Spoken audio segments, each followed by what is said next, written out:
Hey, this is Scott Steiner, Big Papa Pump, the Big Bad Booty Daddy, and you listen to IcoPod, the best podcast going today.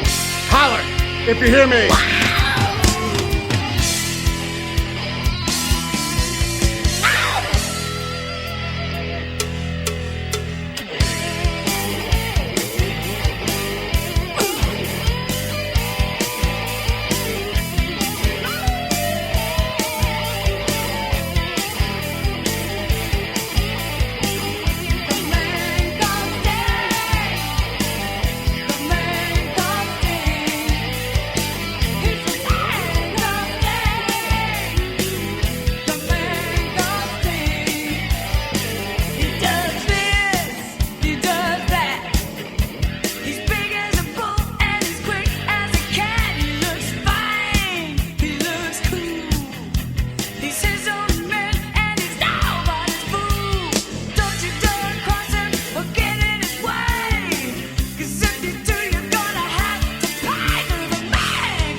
Vent so hot, they had to put it on the beach. It's IcoPod with bonus episode 26 of WCW Bash at the Beach 1995. I am Bob Conley Jr. With me, as always, is Austin Skinner and Dallas Gridley. And fellas, this WCW run of pay-per-views here in 1995 have been a bit disappointing, but apparently this one's going to be on the beach, and boy, beaches make everything better. Am I right? Well, that's why I moved to Florida, buddy. Right. No, it's not. No, not at all.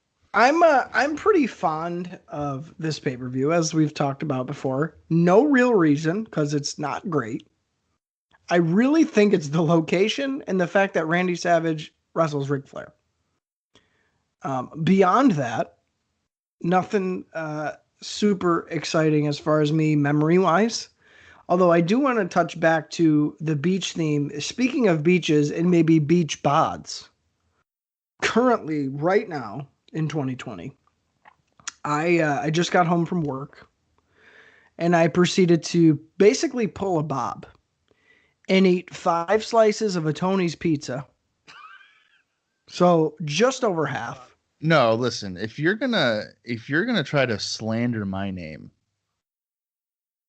He eats 4 DiGiorno pizzas, buddy. Yeah, it's a complete DiGiorno pizza. See, Dallas knows who I am. I don't eat Tony's pizza. That's weak shit right there. Okay, well, regardless, you pieces of shit. Seeing as you do 3 podcasts a fucking day together. Okay, sorry I wasn't up on the frozen pizza section of the podcast. Yeah, I mean it's been a heavy week, but you know. So anyway, 5 slices of Tony's go down the gullet, right? Then I chase that with some delicious, like mouth-watering deliciousness of it's called a poke cake. So you make like a vanilla cake and then you poke it and put like strawberry jello flavoring in it. So it's like a marble cake it turns into. It's fucking delicious. All right, that's all you need to know. Okay. So I followed up 5 slices of Tony's, which mind you, they're the little triangles, but regardless. Followed that up with some poke cake. And then to just wrap everything in a Christmas fucking bow, I had 4 mini Chips Ahoy cookies. So if this tells me anything, it means that Austin is going to be shitting during this show at some point. Odds are yes. Right? But my beach body is slowly getting ready because I had to unbutton the 2 lower buttons of my shirt. Oh my God. Oh shit. So if I stood up right now, I'd look like a little chino because I literally have 3 buttons buttoned on my shirt. So you're pulling like the Conan. He's got like 100%. A couple buttons. It's open at the bottom. 100%. Love it. Well, in high school I had a beach bod going on, and I also had to do with pizzas. See, now I used to have a whole bunch of Hot Pockets. You know, the family pack. I think it's like 12 in a thing for like $10. Holy shit!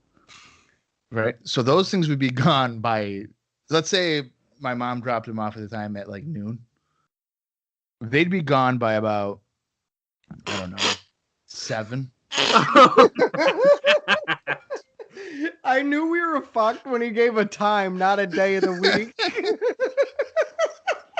Yeah, because it'd be within hours that. My God, they would be all gone.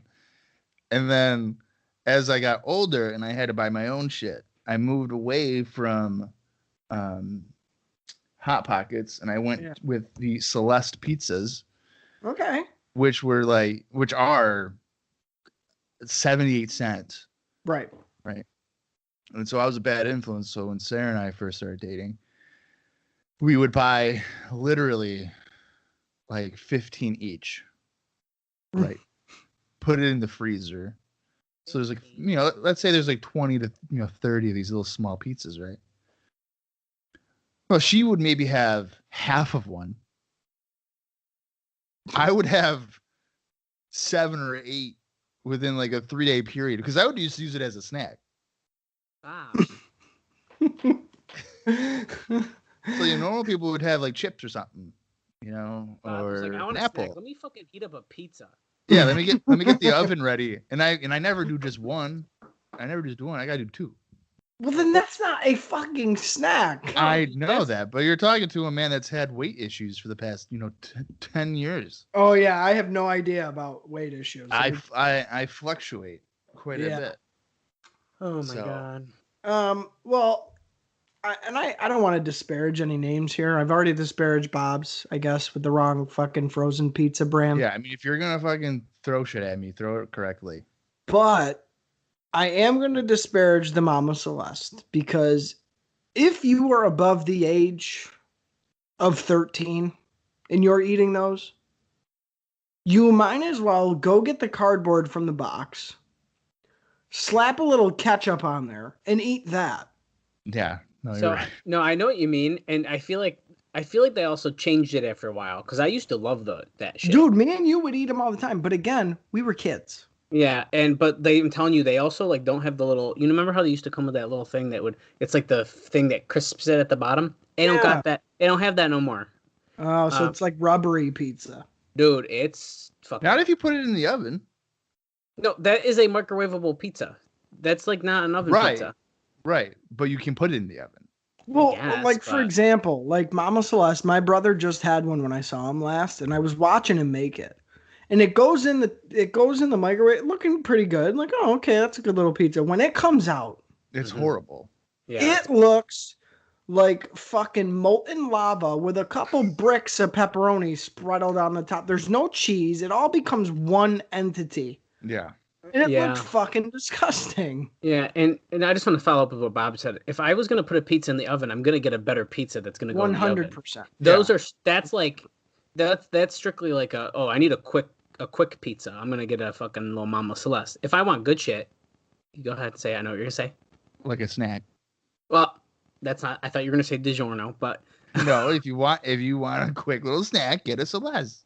No, I mean, if you're going pizza snack, you pieces of shit. Okay, Pizza rolls, we get you it. don't buy You any of definitely do those pizza rolls. fucking things. Yeah, you do pizza rolls in the oven. Well, it depends because if you want a quick snack, then you do the microwave. I'll eat them both. They're definitely better in the oven though. Well, absolutely. But if you're gonna do a snack pizza wise, you're gonna do pizza rolls in the oven, or if you don't want an oven pizza snack, you get bagel bites and put that shit in the microwave. Oh no, bagel bites will go in the oven. Those don't get microwaved. Either way, You know what? The real pizza snack here is a fucking Lunchable pizza. You don't even gotta cook that shit, and you just eat it. Boom. That's a pizza snack. have you ever cooked it though? No, I think that's kind of gross because there's someone who we used to both work with, and that shit used to look nasty as fuck when he'd Well, eat it. he would overcook it, and he would cook like 4 at a time. I think I've tried them. I might have tried it once, and I think I definitely preferred them cold. I microwaved it once. It was okay. No, it's horrible. I remember one day I was so I don't know. pumped. I got home. I was like, I'm gonna be risky today, and I'm gonna put a fucking Lunchable in the microwave. And I do that boop boop boop boop boop boop. And like however many minutes later, it comes out. I'm like, what the fuck is this? It's not like preferred method No, it is horrible. at all. Never I don't do even it really cold. like the pizza one to begin with, You don't even like the OG. but you know, I'm a bologna and American cheese guy. Yeah, I like that too. So, Jeez. You guys are fucking animals. but Wow, that's Bobby. why I wanted to let everybody know that my beach bod is in full effect here in December. So. Well, hey, Yeah, me speaking too. of Proud of it. beaches again, Bash at the Beach. I'm kind of bouncing off what Austin said. I've definitely seen at least most of this show. However, I think I'm really excited right now because of where it's at. I think the location is going to keep this fresh. It's not going to be an empty arena where like outside. I have like a weird thing for outside venues. Yeah, me Yeah. too. So in that sense alone, even if every match on this sucks, the visuals are going to be cool enough to kind of keep me going through the show, I think. Well, and I think that's a good point. It's not so much just an outside show where like the arena Mm-hmm. is like, no, this is literally out fucking side. That doesn't happen a lot. Mhm. So for me, that's 100% one of the draws, and probably why I'm pretty familiar with this show is because that's very unique, especially for an American promotion. Doesn't really happen all that much. It's, maybe, I don't know, throughout the 80s, you'd see like, but even then, those were like baseball stadiums. So really, you don't see that a lot in American wrestling. So that's definitely one of the draws for me as well. No, this is one of my favorites. I remember back in the tape trading days that this was an event that I really look forward to obtaining Okay, now if there was any kind of cut up there, that's because technical difficulties fucked up Bob, because that's the story of my life. Mm-hmm. But as I was saying, Bash at the Beach 95 is a personal favorite of mine as well because of the visuals being on the beach. They say that there's like 100,000 people there. In fact, there is 9,500. Yeah. So let's not try to lie to our listeners. There is some context behind this. They promoted the event by doing a episode of Baywatch. Season 6, episode 15. It was also titled Bash at the Beach, I believe. So yeah, it was Hogan, Vader, Savage, Flair, and Kevin Sullivan. Oh. And I believe it was like Kevin Sullivan and Flair, these evil guys trying to take over the beach or something, and then so Hogan and Savage coming down and save them. I think that's really cool, actually, especially when you think about how big Baywatch was, and then they got the episode named after the pay-per-view. Essentially, I mean, that's some big shit. I think that's really, really cool, actually. Yep. There was obviously the main event pre-show thing going on here. There was 3 matches that aired. It was Sergeant Craig Pittman defeating Chris Kanyon, and then Road Warrior Hawk defeated Mark Starr. And then the last match of the main event, which I guess you could say was the main event of the main event, Dick Slater and Bunkhouse Buck defeated Marcus Alexander Bagwell and Alex Wright. And then after the match, Big Van Vader came out and he powerbombed both Bagwell and Wright before a couple of other wrestlers came out. But they were also hit with Vader bombs. So that's kind of a similar thing they did at Super Brawl. Yeah.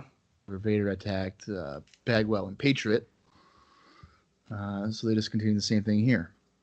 I had to kind of high hopes going into this, but considering my computer pretty much crashed as we were recording, that's probably a sign from the gods that this is going to be a train wreck.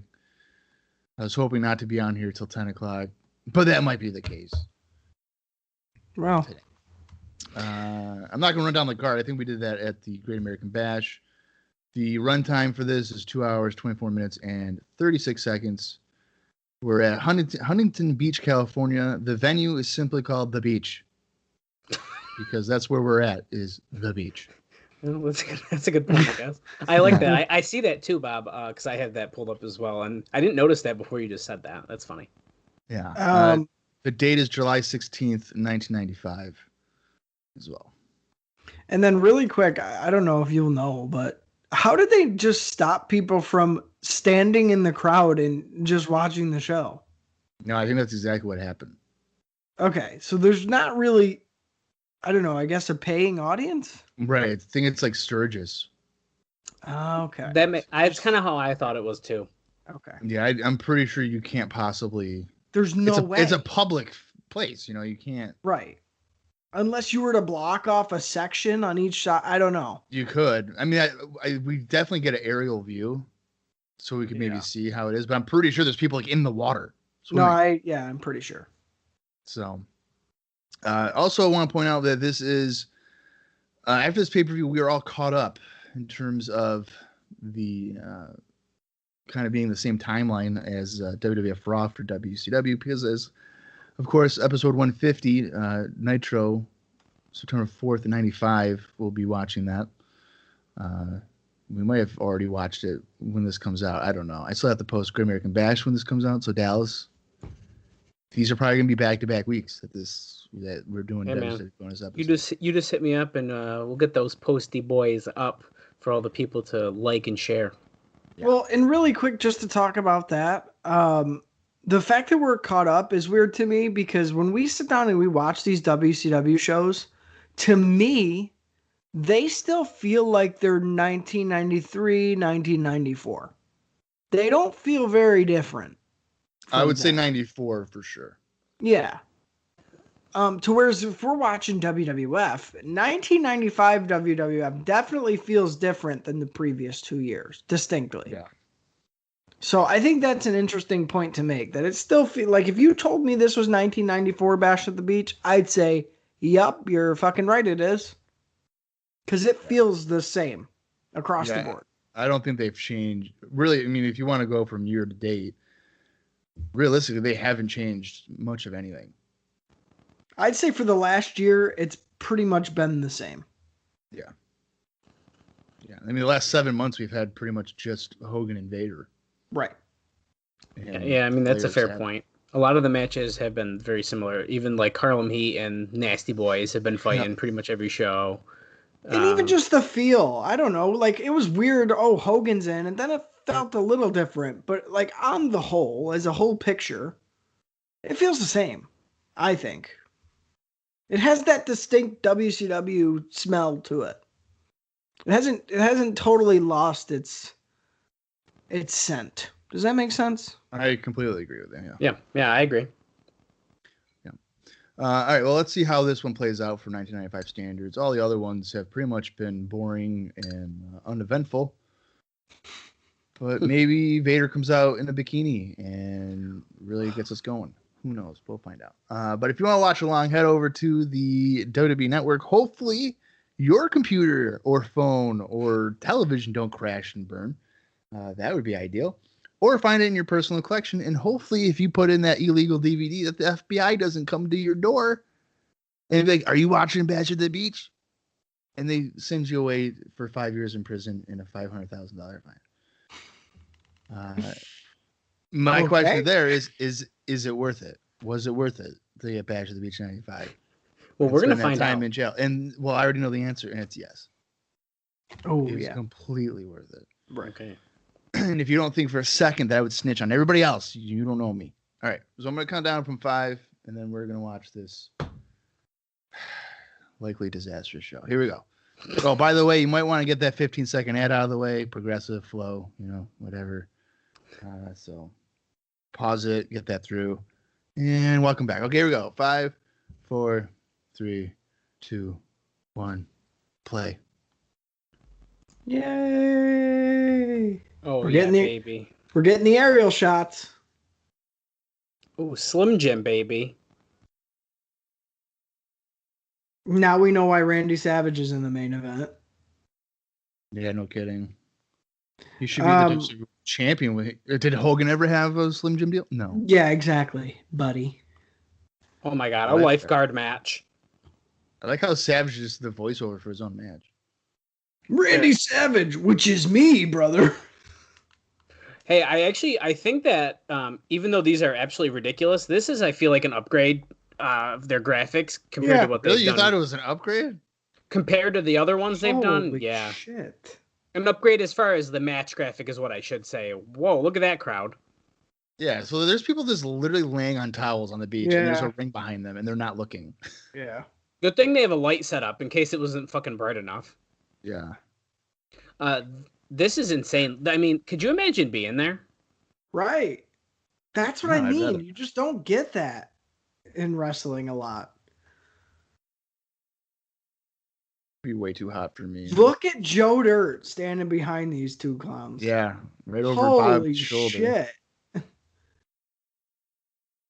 That's The hilarious. Roadkill Tour.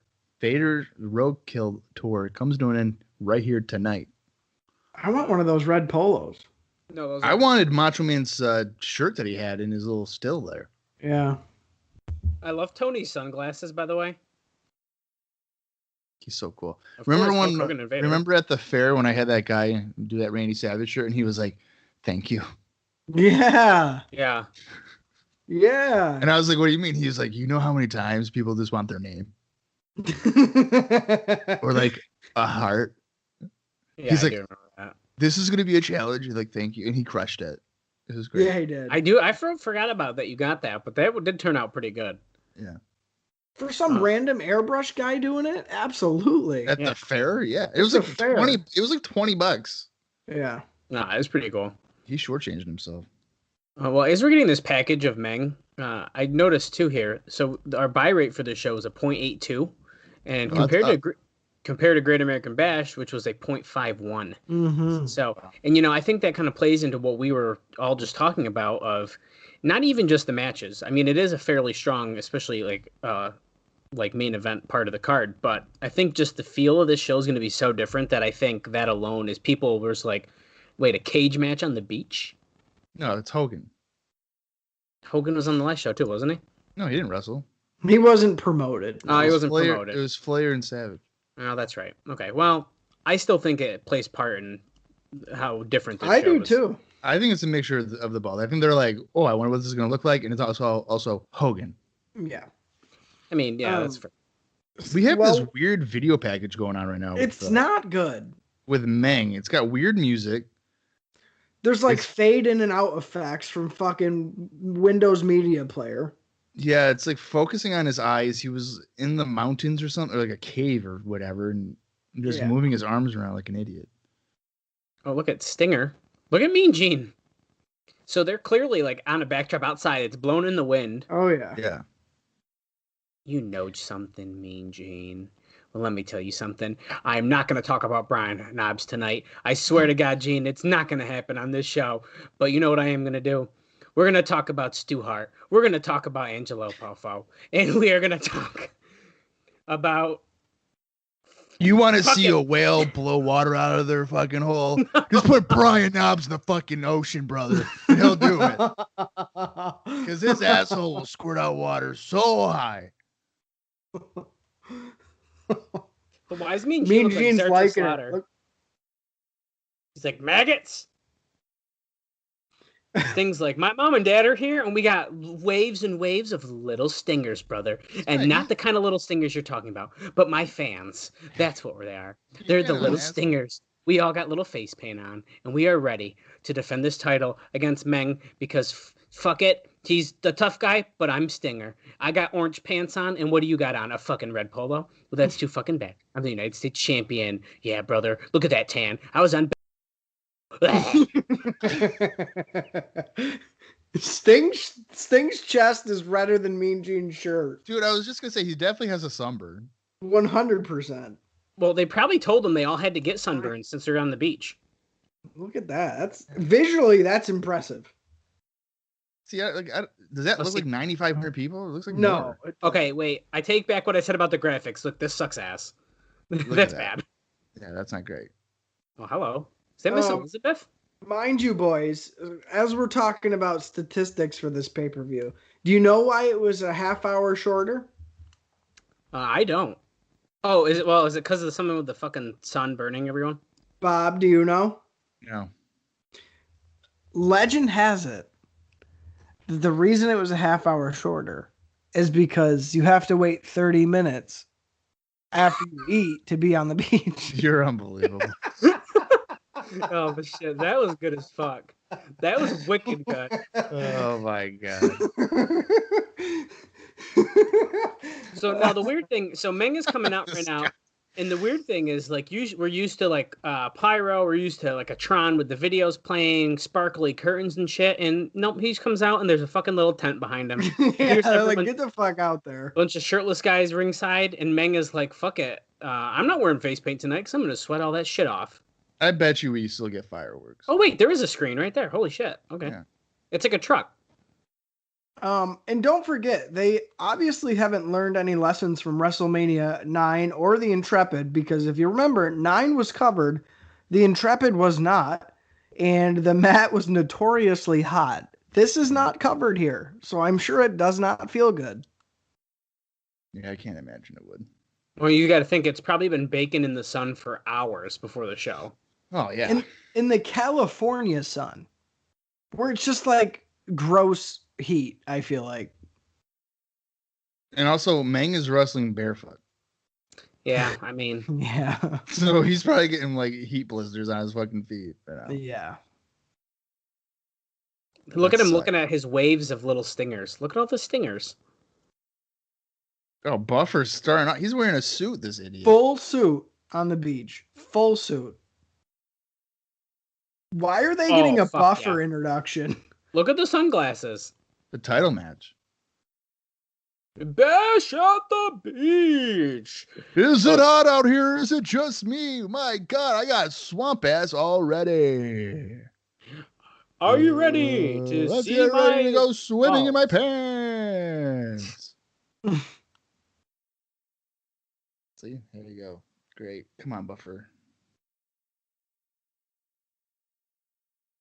That's right. Get on all the girls that are wearing bikinis. And there's a lot of very unattractive people in this audience.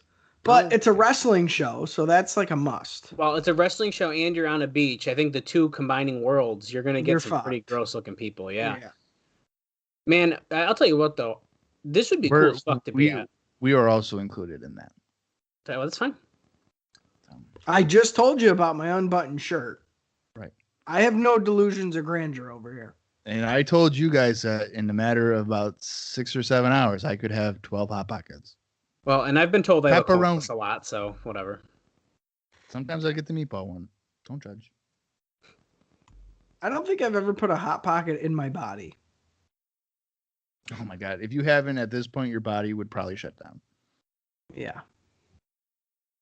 That's something you have to get accustomed to. He's the star of Thunder in Paradise. The Lil Stinger. I don't know about star. It's probably he's on it. How do you guys feel about the weird cardboard boxes of Slim Jims over their posts? How do you feel about that? Love it, because they're going to use that for the next fucking year and a half. Well, you know what? If you give me enough money, I would have done it too.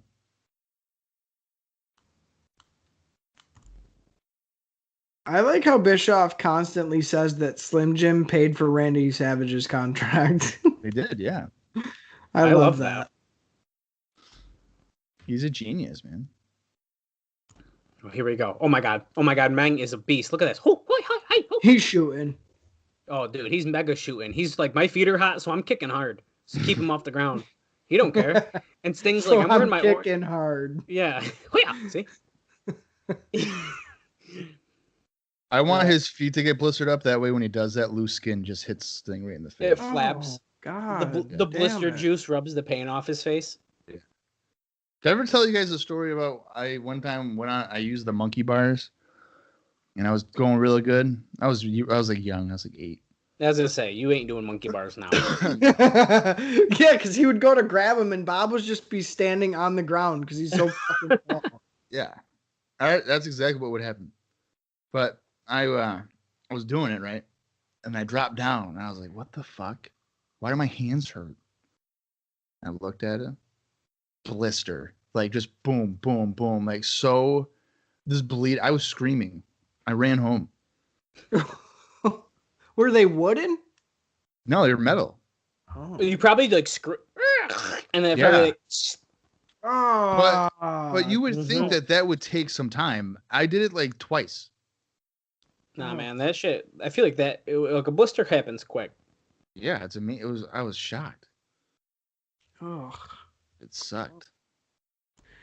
We've gotten all strikes here. I don't think one guy's touched their mat on the back. And I bet that's on purpose. They're feeling it. Meng's feet are on it, and he's like, Stinger, I ain't bumping on this. And Stinger's like, well, fuck you. I'm not bumping on this. I'm the Stinger. Right. And he's like, okay, Stinger, I'm going to knock you down hard then. And Sting's like, no, Meng, I'm going to hit you down hard first.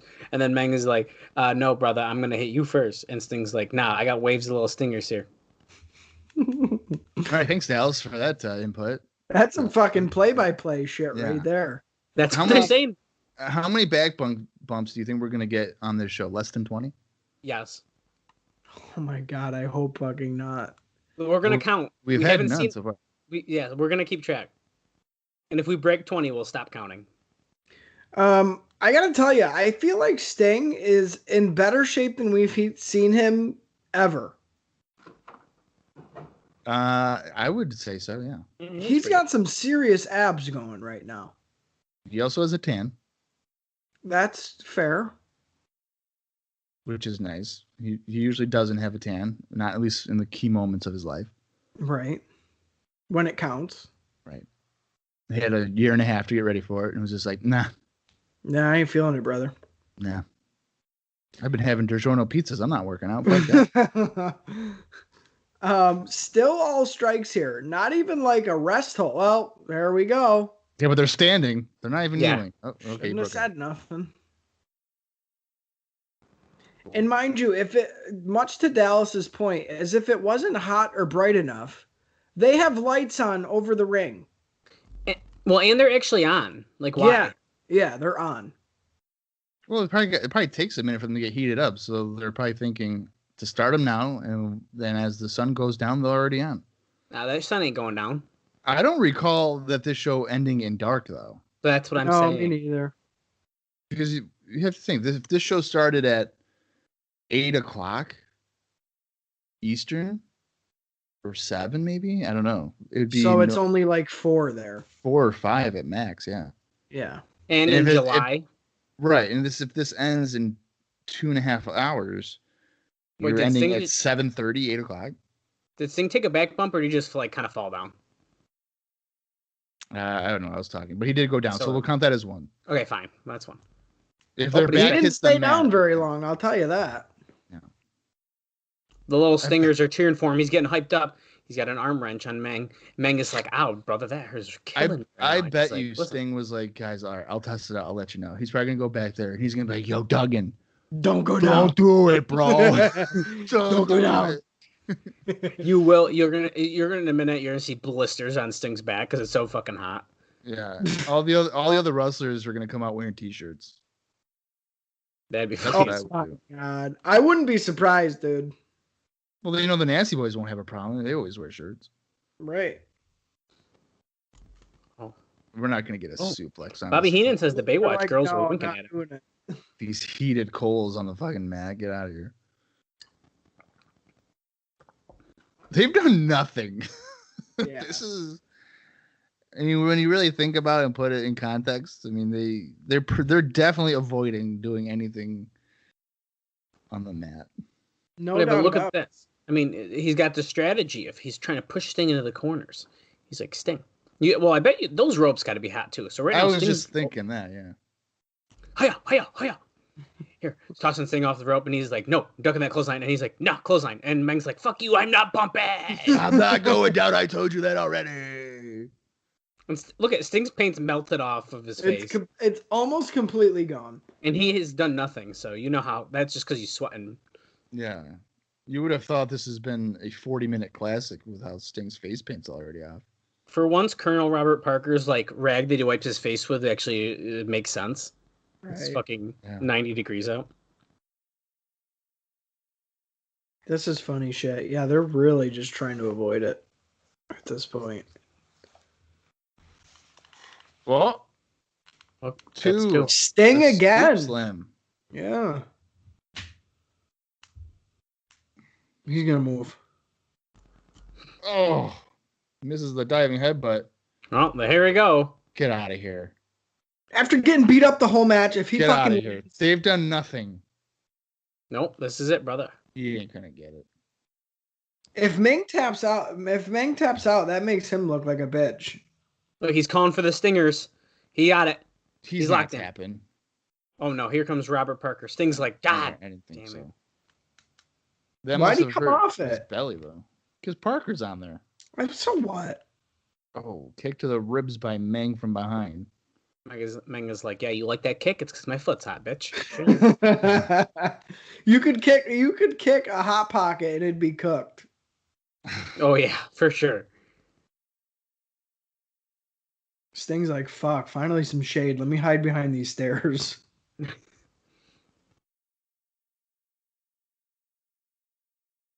Alright, we're back on the apron here. This match has gone at a snail's pace, folks. I would have thought this would be a better match. Yeah. I'm slowly finding out that Meng is not good. No, Well, I mean he's all character really. Well, it's like Yeah. a Mystique thing. Yeah. Because They- the last They couple of ruined the that pay- pretty quick. Oh, there you go. Oh. Suplexing. Sting's probably got a stinger after that one. That was, Okay, so we're at 3. So legitimate. we're probably gonna break our 20s that we were saying, but whatever. yeah, that was a legitimate brain buster. Oh yeah, it definitely was.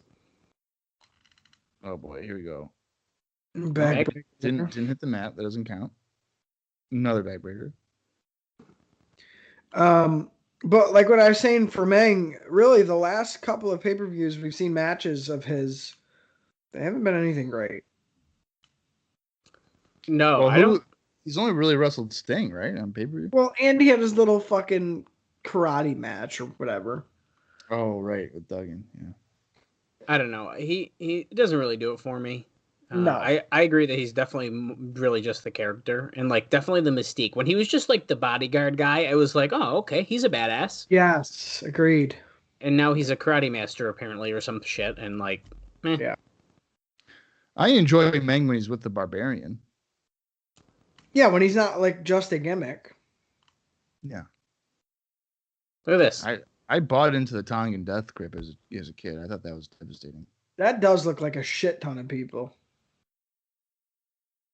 What if they were just using footage from an episode of Baywatch and then putting it I'm pretty It's sure all Tony. extras. Yeah. Tony just said that. I think he said that it's the biggest crowd that's seen a WCW show in America. Yikes. Oh man. I don't know if that's right. Well, if it is, all the because it's free. Starcades? Depends how many people were there. There's 9,500 people here. You don't think that 10,000 people had ever been in a crowd? I don't know. Yikes. See, this is probably them saying there's 100,000 people. I was trying to hear it. It sounded like he said like I might have just heard wrong because we were all talking as well, but it sounded like he said like tens of thousands or something like that, which is obviously an exaggeration, but I don't know for sure. I don't have my captions on. It's not an exaggeration. It's real. That's true. I mean, if you were to count, so all the dudes there, if you count all the semen in their bodies, you're looking at millions of people. Well, some of them might be infertile, so. Billions. Yeah, just not developed. He's like, yeah, you like this? You like this abdominal stretch, Sting?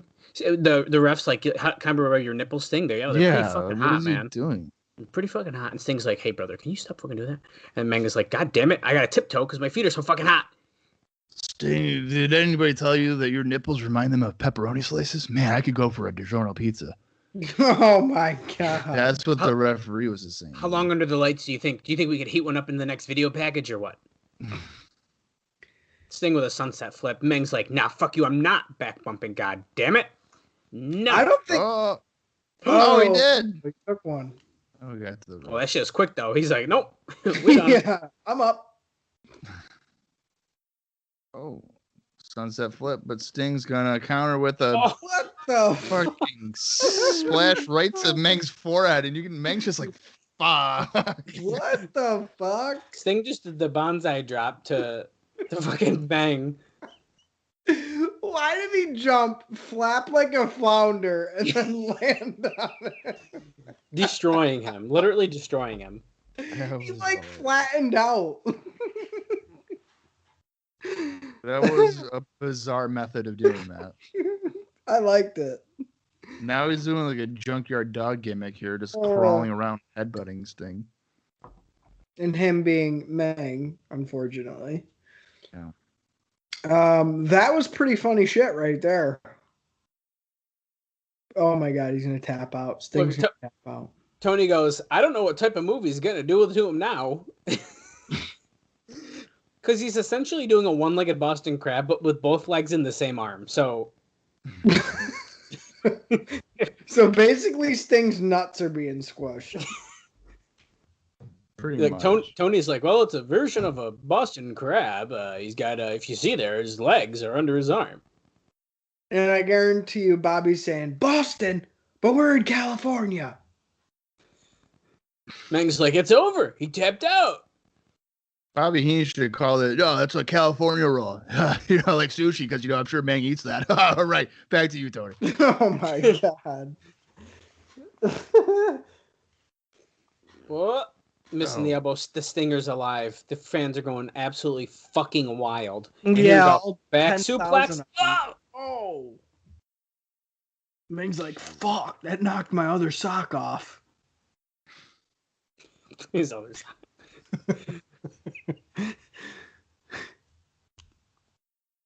Sting waiting. Oh, okay. And clothesline. Oh, Meng goes down. There's a bump. Oh! There's Pops a bump. right back up, though. There's a bump. Damn it. Okay, we forgot our 20. We're going to say 100. They're not going to do it 100 times. They're not going to do it. Meng off the rope. Sting with their back body drop. Oh, Meng is dead. almost. He's dead. Almost broke his neck. Sting going for sweet chin music. Oh, no. An awkward chop block. I don't know why you go It for a made chop me block after that. fall on him. Oh, It's a Fez press. and he got a 2 count on it. It's a Fez press, man. I don't remember a time someone won with a Fez press aside from Luthez. Holy. What is he doing? Sting with a hurricane run. Hurricanrana? The fuck? Hey, dude, it's the heat exhaustion. He's probably thinking, I'm Sabu or I'm Rey Mysterio. Oh my god. What He's the hilarious. fuck? He's flexing his muscles. He's like, damn it, Eric Bischoff, if I'm not tan enough to win the world title here in 95, what makes you think I'm not going to be tan enough in 97? Crossbody. He's dialing up the 619 right now, dude. It's some booyaka shit. Yo, Sting's awesome. I don't care what anyone says. A fucking Hurricanrana, dude. What? He can literally do everything. Well, it looked. Jesus. Oh my god. Holy shit. Sting goes for the Stinger splash, and Meng puts his foot up. He puts his foot up and flings Sting back. That was insane. Oh, Sting just got squashed like a fucking bug, dude. That was Whoa. Holy shit. And then You the know, referee was so kind to check his arm. Like, are you dead, bro? Listen, If I was Sting, I'd be pissed. they really started this shit slow, but they're picking up with some good stuff. It was very slow, yeah. Oh, Meng Meng gets hits the it. splash. Sting barely kicks out. Wait the a point- second. Yeah, to the point Meng- where Bobby Heenan pretty was just like, wait a minute. I thought he won. Meng thought so too. Holy shit, that was close. Sting probably forgot to kick out. No bullshit. Oh my god. Serious. So Sting ducks a big boot and then rolls. Wait, was Meng supposed to win and the ref just didn't count 3? No. That's No. so stupid then. Did they not think of a finish? Well, Bischoff has always said that was WCW's weakness. They could never develop good finishes. Oh man, that sucked. Which, finishes aren't hard. Just have the guy win with his finishing move. Well, I bet you in this case they didn't want to make Meng tap out or something like that. Yeah. Well, then do like a top rope cross body or something. Oh, there's Road Warrior Hawk is here. Well, Good I thing. don't like sushi, Meng. He said, God damn it, do you have some cocaine? Ooh, auto rush. Imagine walking around with that fucking haircut. You wear a lot of hats. Oh man, what an opener. Okay, here we go. Another replay of this squash. Boom. Dude. I feel like he didn't even know that was coming. Right in. Okay, so that match What's wasn't over? good, but like it picked up and there was a lot of fun stuff in that. Yeah. Yeah, I mean, it ended up being okay, but the opening sequence there took forever for them to actually get going. Well, because they did not want to bump, and that was obvious. I think it was definitely like they didn't want to get down for sure. And I think that's why it happened the way it did. Yeah. Finish, horrible. Horrible finish. Awkward, clumsy, mistimed. Well, here we are. We're going to Jimmy Hart, who's holding up a Renegade poster. Renegade, will you tell us what's going on with your fucking television championship here at Bash at the Beach? You look like a piece of shit. You look like... Geez, okay, I did not expect Jimmy Hart to talk, but... How did you not expect Jimmy Hart to talk? I was just literally jumping up and down waiting to This talk. poster I hang it up He in my always does bedroom, that. baby, and I jerk off my cock with it. And that's right, because Renegade, the R stands for... What?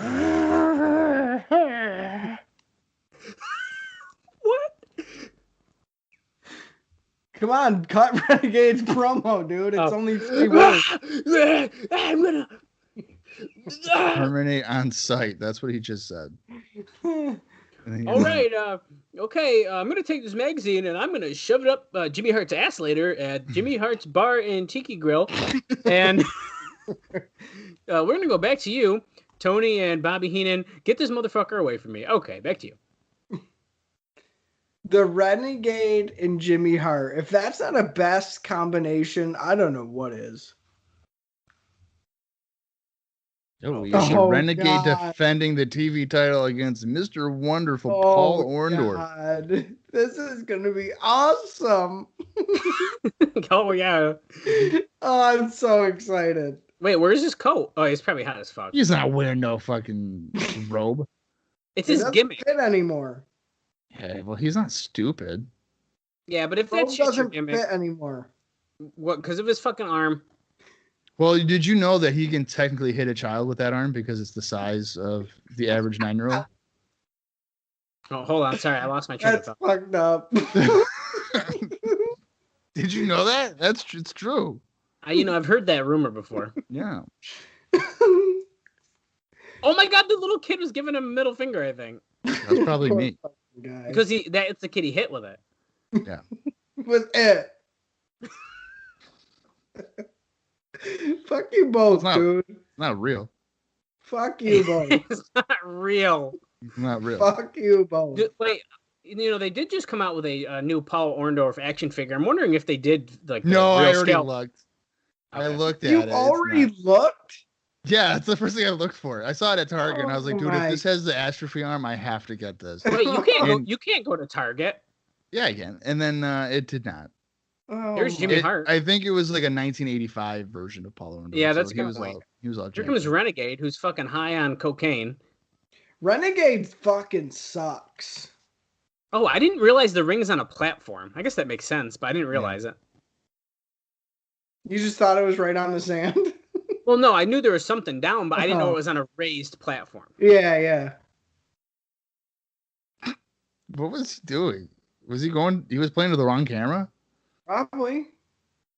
What do you think? He knows what he's doing? Obviously not. The Renegade, like ours and shit, are so dumb. Dude, I hate it. So dumb. I feel like they should have just done so. Oh, wow, we're just starting. It's a warrior match. I forgot. It's a renegade match. It's not insult. I like how Paul Orndorff just did a leapfrog. What's gotten into everybody today? Boom. Orndorff with He- his famous little wiggle.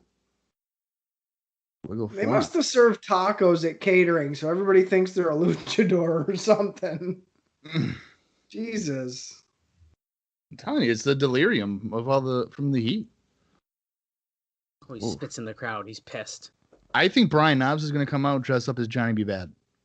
I hope so. That's what I think. He'll And be then, and then people are going to be like, "Where's the Bad Blaster?" And then Brian Knobbs is going to be like, "Take a guess." Oh man, poor guy. I'll He's give you the- one guess. It's my butthole. That's one guy that'll never do an IcoPod opening. Who Johnny B. Bad? No. Brian Knobbs. Hey, you never know. Anything's possible. Well, we've talked about his opening quite a bit, so I doubt that Oh. he'll be doing one for the show. Oh, Orndorff's in the sand. He's like, oh, fuck. He's like, oh, fuck. This is Guess. colder than the ring. Look at the shitty wooden steps that are down on the sand. Well, his back poof caught a lot of sand there, so. All right, so Renegade's in the ring. He hasn't done much.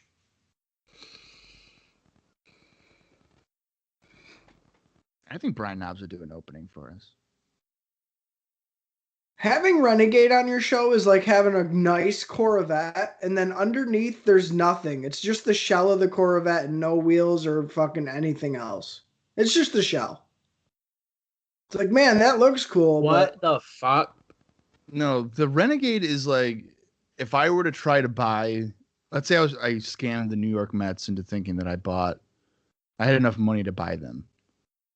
And they're like, all right, cool. We'll believe you. We've never seen you before in our lives. And then the first time they meet me, I'm wearing a Burger King hat, my trousers, and my shirt. And they're like, what are you doing? Why you? And I was like, I just got done with my shit. And they're like, what? Are you like an executive? I'm like, no, I'm a part-time cashier. but That is what it's like. They think that they got $1 billion idea. And it's like, no, man, I work part-time. I like how you said trousers. What are you, 80? Yeah. Well, if Renegade's also not the definition of like, hey, I have a Renegade action figure, but I really want Ultimate Warrior, and Mom's like, nah, we have him at home. Yeah. There's no way Renegade had a figure, did he? No, No. he's got a handful of sand. I can only imagine what he's gonna do with this. Oh, no! Make a wish. Oh. Make a wish. I hope he really threw it in his eyes. Well, by the looks of it, he did. Good. Renegade's probably like, this isn't the type of powder I'm used to in my eyes, my face. The hell? Man, this is going on way too long for a Renegade match. Any amount of time that Renegade matches on pay-per-view is too much time. Well, he got him with the little arm. See? So now that's fine, though. If He had a anything, short arm he's just clothesline. defending himself because he's a child. If you notice, that Renegade's not about to beat him up on the right side because that's child abuse. Right. You got to go by the laws. Yeah. In the law of Icopod, if you hit a man that's got one arm smaller than the other and you hit him on the smaller arm, you're going to hell. Yeah, definitely not the people talking shit about the little arms. I'm not talking shit about it.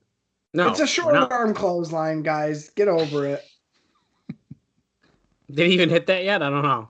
Is that a signature move? He just hit him.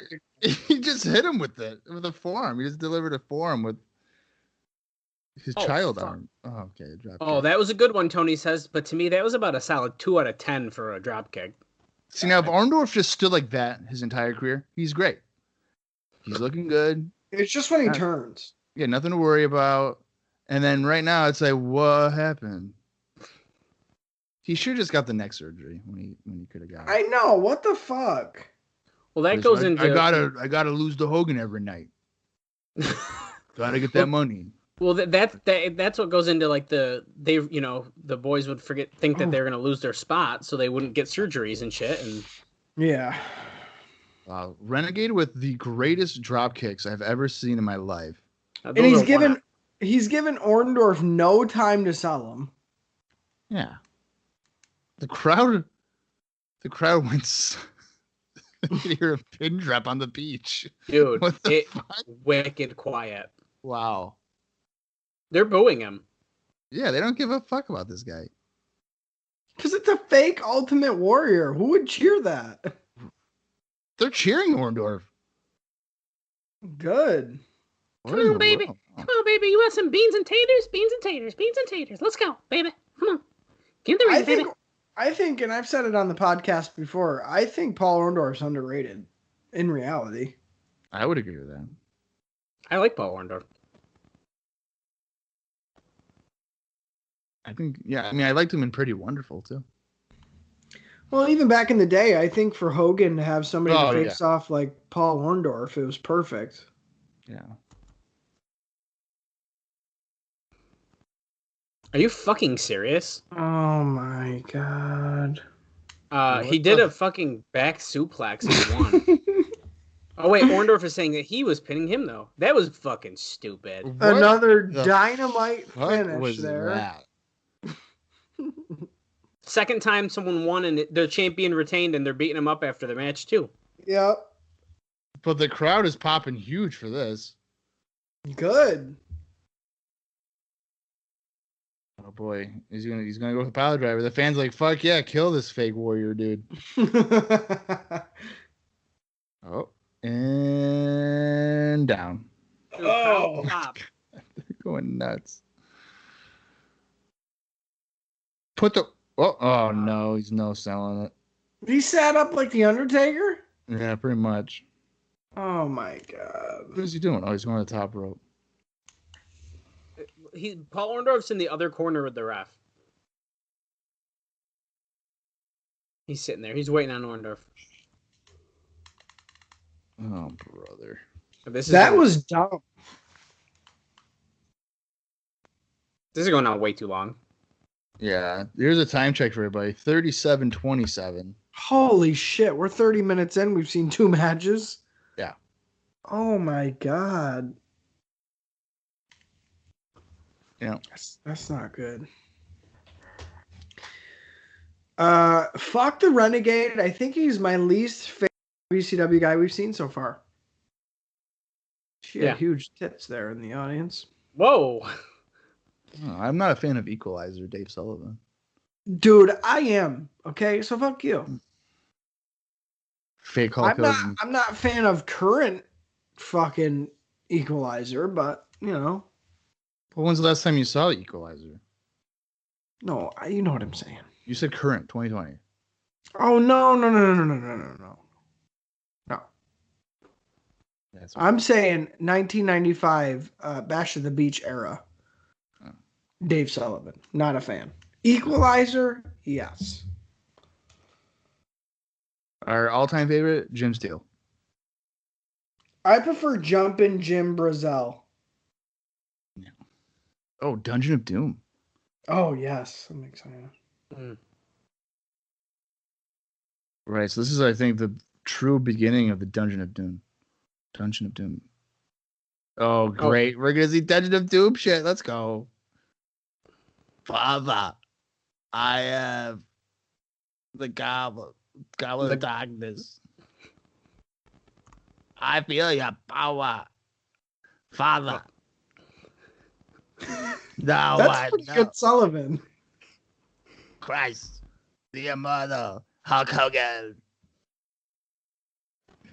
All those Hulkamaniacs. You tell me little ass Dave Sullivan, fucking, why am I blanking? Kevin Sullivan. He's gonna crush Hulk Hogan. Sullivan, my son. Oh, he's Taskmaster What now. the fuck?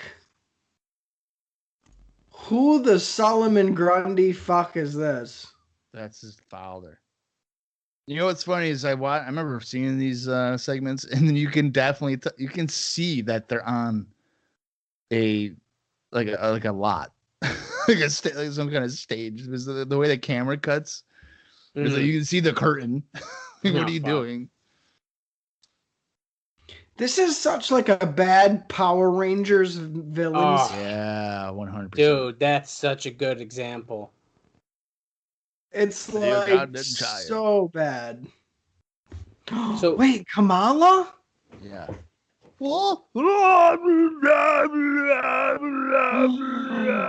Yes.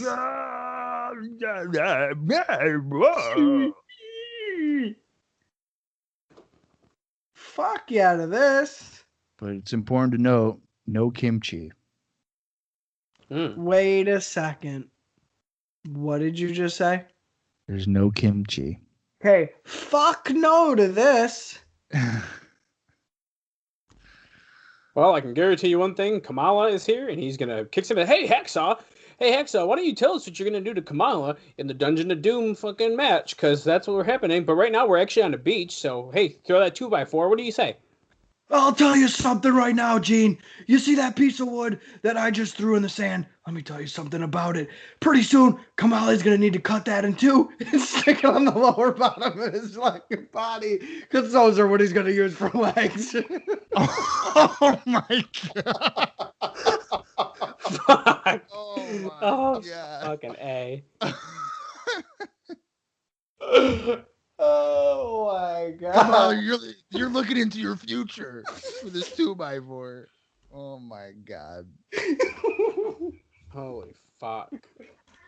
I don't care what Jim Duggan just said. That's exactly what his promo was. Oh, that's fucked up, man. That's fucked up. And I'm going to hell. And I'm going to hell with my Orndorff stuff. Well, okay. Thank you very much, Hacksaw. We will stick those legs in his, or he'll stick his 2x4 in his legs later on tonight. Back to you guys. You know the episode of SpongeBob when they're at the Olympic Games? And then the ice cream. Yeah. Holy Christ. Oh my God. Here comes Kamala with Taskmaster. That is fucked up. Kamala's confused with all these ugly looking people. What's going on here? Everybody looks the same. Is this the real Kamala, or is this like Kamala number 2? No, that's the real Kamala. Yeah, Okay. what? Well, there's like a Kamala 2 that wrestles in Japan all the time, especially around this time. No, that's the real one. Okay. Look Look at the guy doing Kamala. That's awesome. I thought you were going to say that was me. No, you're not that chubby, Bob. Here comes Hacksaw. Here's the 2x4. Legs.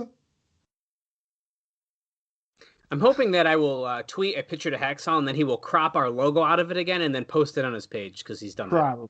Yeah, probably. I don't do free promotion, brother. Tough guy. Okay. Okay, I don't do a job for anybody, not even IcoPod. Oh! My favorite image, and I've said it before on the podcast, is Hacksaw Jim Duggan like a little fucking bookworm sitting at his meet and greet table with his glasses on reading a book. That's fine. That's how I'm going to remember him. I didn't know Jim Duggan knew how to read. I mean, that was the gimmick for a while. Yeah. But I guess... Kayfabe is dead. Yeah, you know. That's not right. All right, Duggan, go to every corner. Yeah, woohoo, America. So is Kamala fighting? Yeah. Okay. This is Jim Duggan against Kamala. Mm. Yeah, I mean, this should be good. I mean, Obviously. I was going to taunt Kamala. This is your future. My stomach hurts from laughing. You want a sliver? Ho! That should be a feud. Oh my God, that should be a feud. Oh, but this asshole gave me a sliver. I couldn't get it out for 3 months. Wait, Kamala's going to Bash say at that? the beach. He's what? Kamala's going to say that? No, he's not going to say that. Oh. Kamala doesn't talk. All he does is groan. Yeah, but you said that's what you wanted his feud to be with Duggan. A sliver. Well, in general, any feud. Okay. All right. So instead of like turning Canadian, he should have been the guy that was giving people slivers all the time? Yes. Okay. And then they could have been like, it got infected. Right. It got infected. Yeah. And that's why what Right. happened? Okay. Yeah. So then on Raw in 2006, when Jim Duggan's wrestling, Kamala could have wheeled out. And like, oh, sliver! Oh my God. Wheeled out. Yes, wheeled out. You son of a bitch, you got Sliver. Kamala's like, I ain't bumping for you. I don't blame him. What balance? Okay, well, there goes the balance. Fuck. Speaking of Look at him barefoot, selling it. Yeah, Kamala's also wrestling barefoot. Fucking spread I think eagle. Meng had tape on his feet. He one had Kamala one- does not. Yeah, one ankle was taped. Yeah. Kamala does not have that. Do you think that face paint and stuff is really just fluff? it really could be, yeah. Fluff. Could Do you be. think that Kamala thinks he's wrestling in a 1989 match? That's probably being generous. Probably more so like 1982. Yeah. Do you think the Half Moon Cookie was developed because of Kamala? Do you know that the Half Moon Cookie is like a regional thing? So probably not. Yeah, let me tell Isn't you that interesting? Let me tell you how hard it is to get a fucking Half Moon Cookie down here. Mind you, nobody knows what you're fucking talking about when you say that. Yeah, isn't that weird? Yeah, I'm pissed. Guys, this sounds like a business plan. Bringing Half Moon Cookies all over the world. Nobody knows about it. And if they do, it's really shitty and they call it a black and white cookie. Ugh. Like, no, you bitch. Well, that ain't right. I also want to say like headlights are like donuts. Like those might be called something else elsewhere as well. I can't remember though. Yeah, I don't know, but I'm pissed about Half Moon Cookies. So, I didn't mean to bring up a sensitive subject. yeah, well, you did. Yeah, I apologize.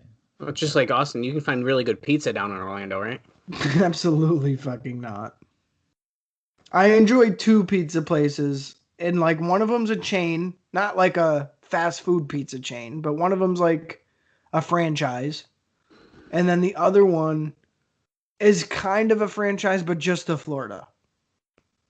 Is one of those the one that we went to when we were down where you like make your own? Because that place was pretty good.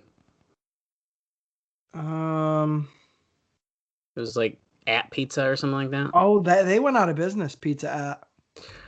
Okay, well that sucks because they were pretty good.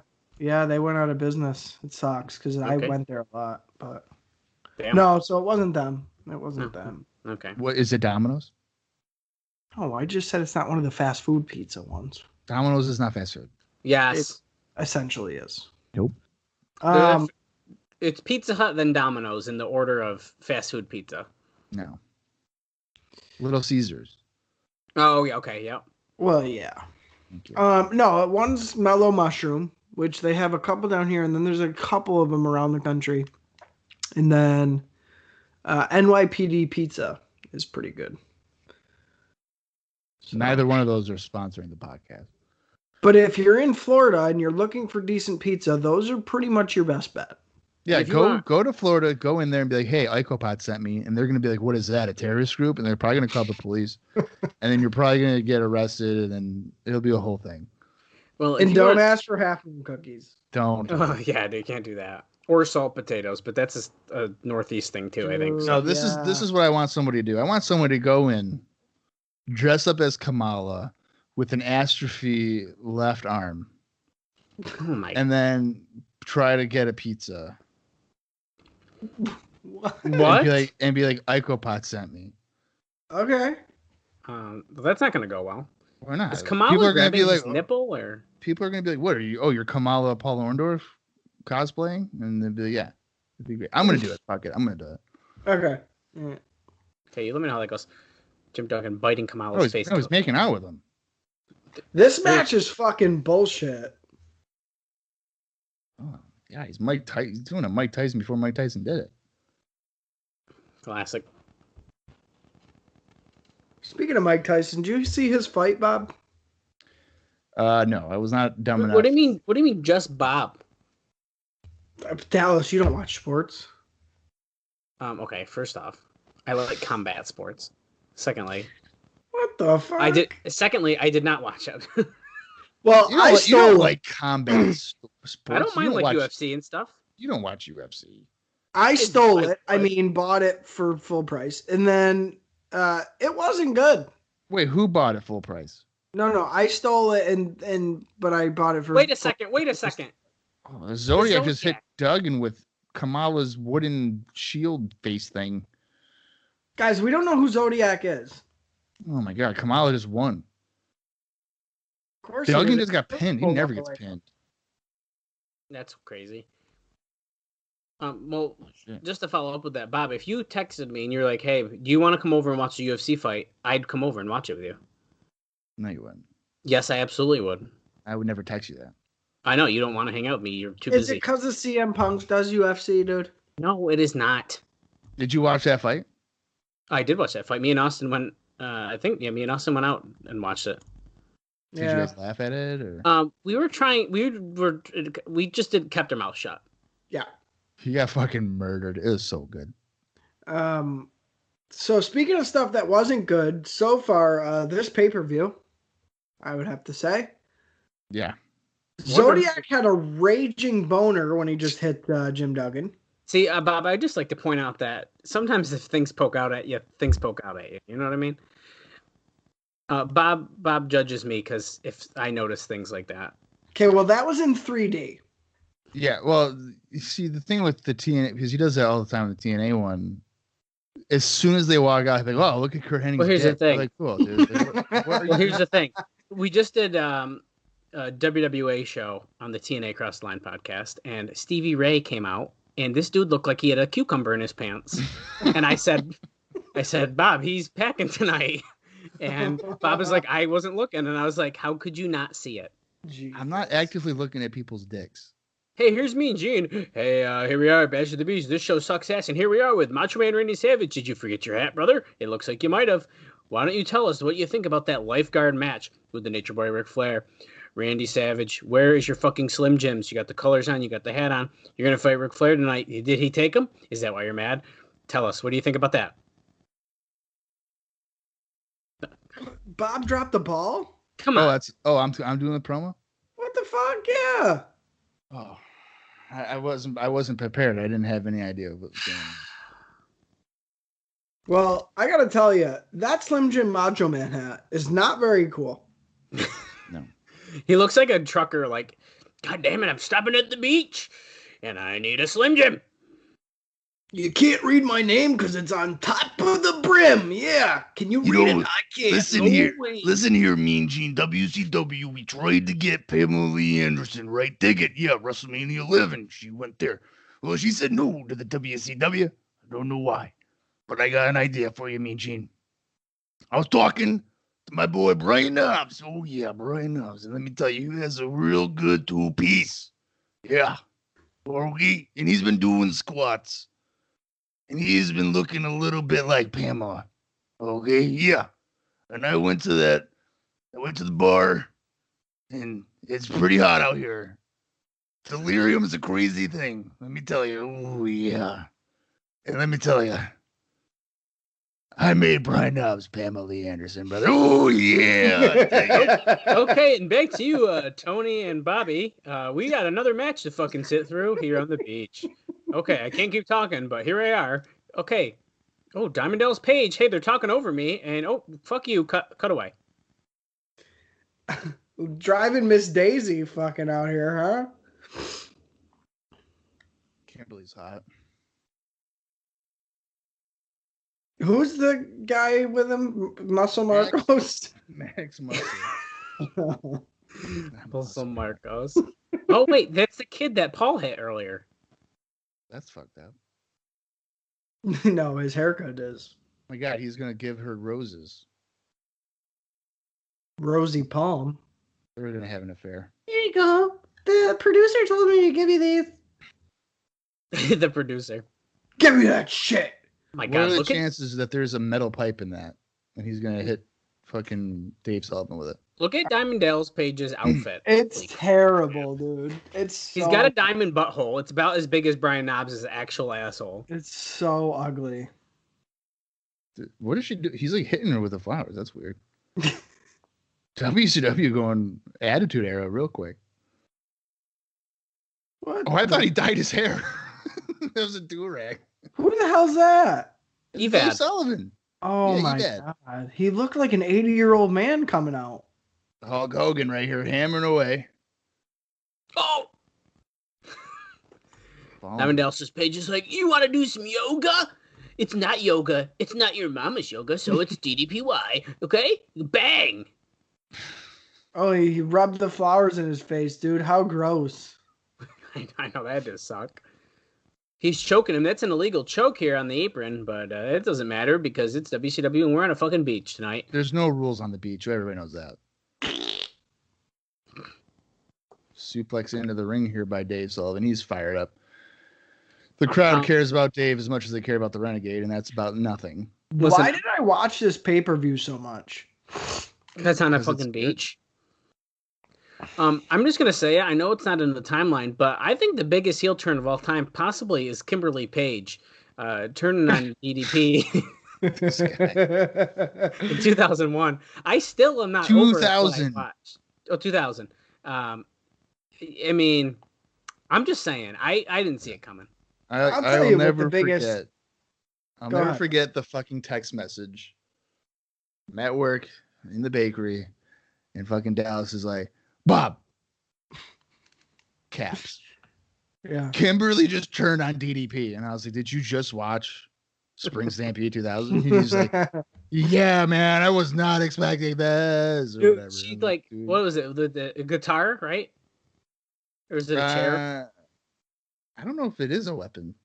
Well, whatever happened, or slap, or whatever, dude. I think she just low blows him, doesn't she? Oh, And then Jarrett does the stroke or something like that. Oh no, that's right. Because I'm getting it confused with when she took a guitar shot. Mm. Regardless, dude. Oh my god. I mean, phenomenal shit. So, if you want to, sorry I spoiled it for everyone. I know it was 20 years ago, but Well, I'll tell you what the biggest heel turn of IcoPod history is. Bob saying, okay, let's record the first episode of Nitro next week. And then proceeding to text me like 2 days ago saying, nah, we're watching Bash at the Beach. Listen, That wasn't my idea. I That hate was to say Dallas's idea. that was a double turn, brother, because it's Fuck. kind of my idea. Because if we're staying in a timeline, we had to watch this shit first. Fuck. Now, I was hoping we were going to surprise you when we got on here tonight and be like, hey, we're actually going to watch Bash at the Beach if you're cool with that. I wouldn't have liked that. That's why I didn't do that. I was like, he needs to know before we do it. Yeah. Because I didn't want you to be like, oh, cool. My girlfriend and I were going to go watch a movie at 8:00. And I was like, psych, make that 9:30, bitch, because we got this show. Yeah. No, I was actually kind of hyped up to see Nitro, and then it was like, nah, fuck you. Well, so that was good. We had to do this first, you know? Yeah. I'm gonna test it out one of these before we do it. I'm gonna test out to see if I can watch Raw and Nitro at the same time. Well, you'd let me know if that works. Well, I mean, I know I can watch it for sure because I have the Nitros on my hard drive, so I can just do that. I just hope there's no commercials on it.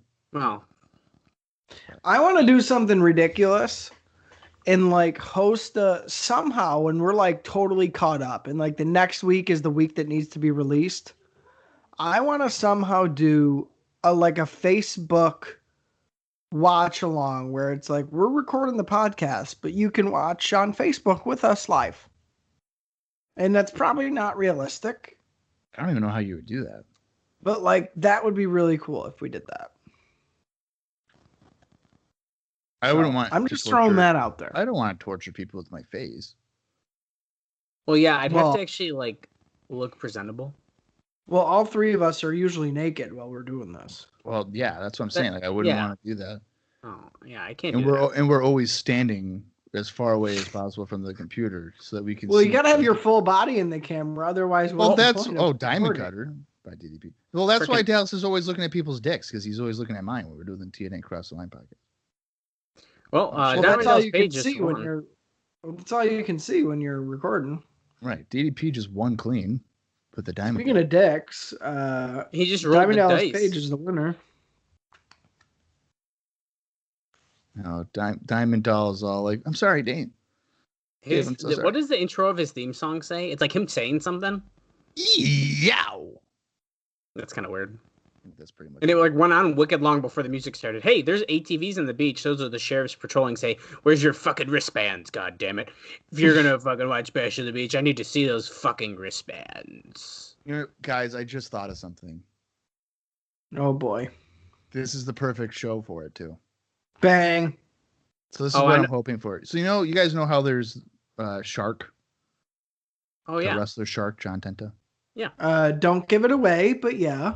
Yeah, well, come on. Anyway, what if at the main event, right? Hogan's just beating the shit out of Vader, right? He's about to win the match, and then all of a sudden, and then yeah, you hear this music, and then in the back you can see one fin, and John Tenta comes walking out of the water. Well, yeah, I mean that would be ideal. And he's just like, I'm a shark, I'm a shark. That would be awesome, actually. How do you not do that? Well, yeah. Well, let me tell you something, Mr. Oakland. Me and the Harlem Heat, we're gonna beat the Nasty Boys and those other two jabronis, and we're walking out with the gold, suckers. Well, it's important to know here that Harlem Heat, they are the WCW World Tag Team Champions. The Nasty Boys were the previous champions. Yes. Well, tell us why, Bob. Where did they? I believe they won it. There's 17 different fucking syndication shows, but we might even end up seeing a clip of it. I think they won it on Pro, WCW Pro. I might be wrong. The Blue Bloods. They defeated the Nasty Boys for that. They're coming up. This is gonna be a triple threat tag match. Harlem Heat defending against the Nasty Boys and the Blue Bloods. Shit, yeah. Okay, thank you so much, Sister Sherry. Please shut the fuck up, and we're gonna go back to you, Tony and Bobby. Okay. Let me tell you about my titties, looking like 2 Hershey Kisses. Well, this is the match we've been waiting for a while here. Probably for a couple months. Oh, I guess we're not going to see a clip. I thought we were going to see a clip of it. Wait, the coin toss is going to determine which two teams are here first. So they're not all in the match together. No, that's stupid. Oh, I thought. Wait a minute. No, I think it's a coin flip. We'll determine who's in the ring, but they're all. So like one team will be on the apron. Oh, okay, but it's elimination still. Is that what they were saying? I don't think it's elimination. He made it just seem like one team is out of it. If they get disqualified. Okay. So let's say Lord Steven hit somebody with brass knucks. He would be eliminated.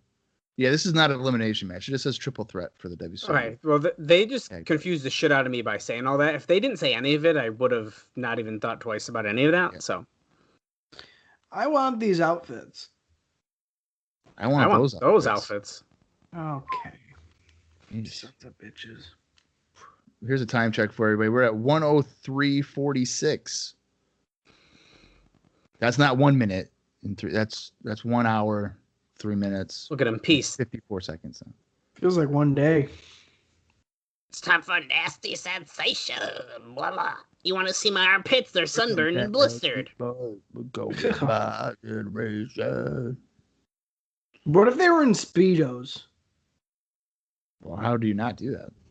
Right. They should be. I don't think the Nasty Boys win the WCW tag titles ever again. Spoiler alert. I don't think so. I don't remember. Which is kind of bizarre, but yeah. If I could go officially and never see a Nasty Boys match again, I'd be okay with that. And I've said it before, but I'm saying it again. I thought you liked the Nasty Boys. Absolutely not. What? No, Bob. No. You got me confused with somebody else. I'm not. Yeah. I'm not probably, super big probably on Conrad. Damn it. Yeah, I think that actually might be correct, Bob. But I've been hanging out with Conrad too much. It's my fault. I'm not selling that. I'm telling you, I FaceTime him all the time. Well, Bob's about to be the next Conrad. He's got more podcasts on the way. Yeah, and soon enough, all my podcasts are going to have 38 minutes worth of ads. Yeah, and they're all going to be on Westward One. That's right. So everyone get ready for that. You're going to be like, oh, cool. This week's podcast is 2 hours and 20 minutes long. And I'm going to be like, listen here, motherfucker. For an hour and 15 of that, you're listening to Blue Chew ads. Or I'm going to try to get you insurance for your house, bitch. So, yeah. Because if you really listen to it, let's say there's 10 ads on the show. 7 of them are just him shilling his own fucking website. Right. So you guys fans of the purple here with the Harlem Heat? You know what? I do. At first, I absolutely hated it, but I'm not hating it right now. I don't think I hate it either. How about that purple? Screech. How about that purple? Do you like that purple or? Screech, you need to go watch Bash at the Beats. It's about an hour, 6 minutes, and like 15 seconds. That's about when it showed it. That was you in the crowd. Has Screech sent you any messages putting you over still or no? Oh, yeah, I don't want to give away all the secrets, but Screech is always putting me over. Oh. Yeah. Well, recently he sent me a middle finger emoji. And I asked him, what's this about? And nothing. Dude, I don't think you could get a more Screech text message than that. Yeah, I don't know. And now if Screech is listening, he's probably saying, what? What are you talking about? Yeah, I made that up. That never happened. Well, now it's going to happen, so. Probably. I hope so. Screech doesn't talk to me. He'll message me every once in a while. Usually everything's spelt wrong, so I kind of have to put it through a decoder and then answer him back, but. Oh, my God. Oh, man. That's funny.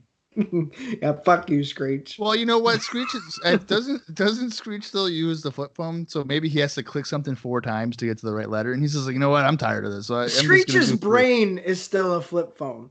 Oh wow. He's gonna text me and be like, "Do you guys hate me?" And I'm gonna say, "Maybe Austin does." But I'm gonna say, yeah, bitch. Screech has got a bitchin' beard now, doesn't he? I think he does. Yeah, I haven't seen him in a while though. I feel like the last Facebook picture or something I saw him in, he had like a good beard. You know, there's one person I do hate. Who? Michael Thompson. Ooh, yeah. Now do I legitimately hate him? No, but I saw recently a Naomi clip from Tough Enough where Stone Cold Steve Austin asks her, "Hey, what's your favorite match?" And she goes, Melina against Alicia Fox. And he's like, "What?" Yeah, Melina and Alicia Fox. He's like, out of all the fucking matches, Melina against Alicia Fox. I'm new to this. That's the match that connected with me. And I remember asking Mike when I first met him at ROA. I was like, "Hey man, what's your favorite match?" And he goes, "Oh man, there's a lot." I was like, "Yeah, well, which one's your favorite?" He's like, "Oh man, probably CM Punk against John Morrison." And I was like, "What?" He's like, "Night of Champions 2007 or whatever it was." And I was like, "Are you serious?" And he's like, "Yeah." And I looked up the match time. It was like 8 minutes long. I was like, "That's your favorite match of all time?" Maybe it was really good. I don't know, man. I fucking doubt it, man. I just want to point out they just did Threw this me for a coin. loop. They just did this coin toss thing in the ring. They should have done the gimmick and did that shit backstage. Why'd you waste time in doing that in the ring? Yeah. No, dude. My favorite is when they do it for War Games and the referee will flip it, put it over. It does it really quick. Like, oh, yeah, tails. Sure is. Yep. Heels 1. See you later. Dude, you don't know. Oh, Booker T. Look at this guy. The only star of the group. Some guy just threw a diaper at him, I think. I don't know what that was. There's been so much stalling on this fucking show. Well, when you can literally see steam coming off of the ring mat, you probably don't want to put your back to it. Oh, what's it? Okay, now Lord Steven Regal's in there. Everybody's brawling. There's no rules. Good. This is what we needed. This is how it should have been. Right. Oh, Sags with a clothesline to Regal. And to, I think that's Stevie.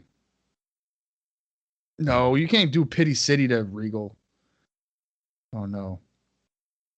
No, they just... Regal's selling that. He's going to barf. Oh, good God. That's funny. Oh, now Earl Roberts in. Oh, he almost got Pity City. I think I'm going to have did. a protein spill. Where did Dallas run off to? He's missing the best match of the night. Well, he's probably taking a shit. Hey, remember when I shat one time and didn't miss anything? Yeah, man, SummerSlam. That was pretty good. SummerSlam 94, available in the archives. What's not available in the archives is episode 3. Don't bring it up, dude. I'm pissed off. No, don't bring it up. I was told by we were told by a new listener that, hey, loving the podcast, just found it. Trying to listen to episode 3. It's episode 50. And I was like, what? How is that possible? Suck, dude. Apparently I put the same file name because it's January 25th, 93. And the one that is episode 50 is December 5th, 93. So if you think about it, 12593. Yeah. So if I contacted Podbean to see if they could find the original audio. If they can't, fuck my life. I will for sure at least re-record it, even if I have to do it myself. I think me and you should do it, just so it makes sense. Right. But here's the thing. I'm doing a live watch of it. I'm not taking notes again. No, that bullshit. And then I'm telling you, I have my notes. I know I do. Yeah, but I don't want to talk about all that stuff. I think it'd be funny. Oh, it's be like a throwback with you guys, and then I can come and I can be like the moderator. So it's like you guys are like, he did a punch and a kick, and I'd be like, well, he didn't really connect with that kick. So No. What the fuck? Bob, if you run into that issue again, I will teach you new file name conventions that will, then you won't have the same names anymore. Yeah, well, you're just being disrespectful. So I'm not the one who got rid of episode 3. One of my favorite episodes of IcoPod. It's probably the last one I ever listened to. yeah, I was gonna say, you know what? Knowing you, maybe it's still downloaded on your device, and you could just send me the audio. That way, I wouldn't have to worry about it. I could look for you. Yeah, you son of a bitch. I looked on mine, and I had up to King of the Ring 94. So I got excited, and it was gone. Wait, so you World Slam by Stevie. Wait, so you have it? No, I don't have it. I said I had up to King of the Ring 94. Well, when was the episode? No, I had King of the Ring 94 onward. Oh, okay. Fuck. I thought when you said up to, I was like, so you have it. No, I don't have it. Okay, well, that's okay. Or, you know, how about this? Anybody listening to this, if you had downloaded episode 3 2.5 years ago, and then you don't clear out your download history, maybe you have the original audio. Send that to me. Oh, and then you can get a shout out on the show, and we'll talk about how great you are for the 2.5 hour bonus episode. I'm surprised, No, Bob, that you don't keep that stuff. You know how much room that would take up? I'm not doing Well, that. so Austin, ironically enough, me and Bob actually just had this conversation about how I handle with the TNA podcast, because this is like my biggest fear that something like this will happen. So Yeah. I'll tell you right now, if that ever happened with TNA and you're like, Bob, we have to re-record an episode from 2002, I'd be like, go fuck yourself. Oh, they're not that bad. You know it. Well, okay. You know it. Yeah, right. Yeah. Okay. You know it. Yeah, no. TNA 2002 is like Paulo Orndorff's arm. Oh, stop. The bad one. Oh, stop. Go ahead. It doesn't. It doesn't get to the good one until like 2006. So. Oh my god. Okay, go listen to our shows. Bob's full of shit. Some of them suck, but some of them Bob really likes. So suck it. Well, okay. Hey, name one that I really liked. The fucking last show we just did. Yeah, because it's the last show. I'm done with it. I'm done with the podcast. Yeah, December 18th, 2002. Coming at you here soon. Shit. Fucking bullshit. Bad show. Fucking Bobby Eaton in the ring. I don't listen. That's fine. I don't go fuck. Yeah, it's like karma for you not listening to the first 2 years of I didn't IcoPod. listen. See, if I listened to podcasts, then I would have. See, now I listen to podcasts, and so now I would listen to it. Holy Yeah, shit. but you only listen to like stars and guys that were there. No, I need to listen to more. Well, there's IcoPod. Go back in history and listen to IcoPod. No, see, There was a stretch of time where there was an inside joke on IcoPod, and I was like, "Do you think Dallas will ever hear this?" I know. And I was like, "I'll give you to like episode 60 or something," and then you never did. I didn't. There was a money bet involved. Money. Yeah, money. Well, here's the difference too. Is like, I listen to podcasts while I work now. I couldn't even do that before. Now I can do that. Now it's like, it's a different time in my life, guys. And you know what? I wouldn't have had to listen to it if I was invited in the fucking first place and I started with you. So suck it. Well, here's the thing. I definitely remember in your garage. No. Or in Joe's garage. No. Like, Us and I are going to start this podcast. And you're like, podcast? And I was like, yeah. And you were like, dude, that's the dumbest shit I've ever heard in my life. Who the hell would want to watch WWF 93? And then you spit at me. Yeah. We had a brawl. I tackled you over a table. You started crying. I hit you over the head with a stop sign. Screech was like, whoa, dude, what are you doing? And then and then I threw you into Joe's refrigerator. You see, the part that you're missing is when you put me up in the torture rack, which actually fucking really hurts. Well, the funny thing about that is I could only do that when you were like 70 pounds lighter because it's been a struggle quickly. Could you even 70 pounds? Wait, you couldn't even pick me up at that weight. Okay, noodle arms. Yeah. Motherfucker. You're making fun of a guy that has double astrophy, okay, asshole? Yeah, well, that sucks. I don't even know what that means. So you sucks to be you. Yeah, great. I remember when you were like, "Oh, Bob, you're a fat motherfucker," and then 6 months later, Dallas is like fucking Tim Allen from the Santa Claus. He found all the cookies and shit. He was like, whoa, whoa, whoa, what happened? I got a girlfriend. Holy It fuck. sucks to suck because that karma must be coming back to hit you because you're still in that early stages, aren't you, buddy? Yeah. Right, I am. I don't give a fuck. Dallas had one of those weird, like, you're supposed to be skinny, but you got a little alien baby in the bottom of your stomach. I'm done with you guys. I'm He going to had quit that this little show. body going. Well, fuck you guys because I've lost 40 pounds. Dude, I know, but back in the day, like, that's what it looked like. This tag team match is fucking awesome.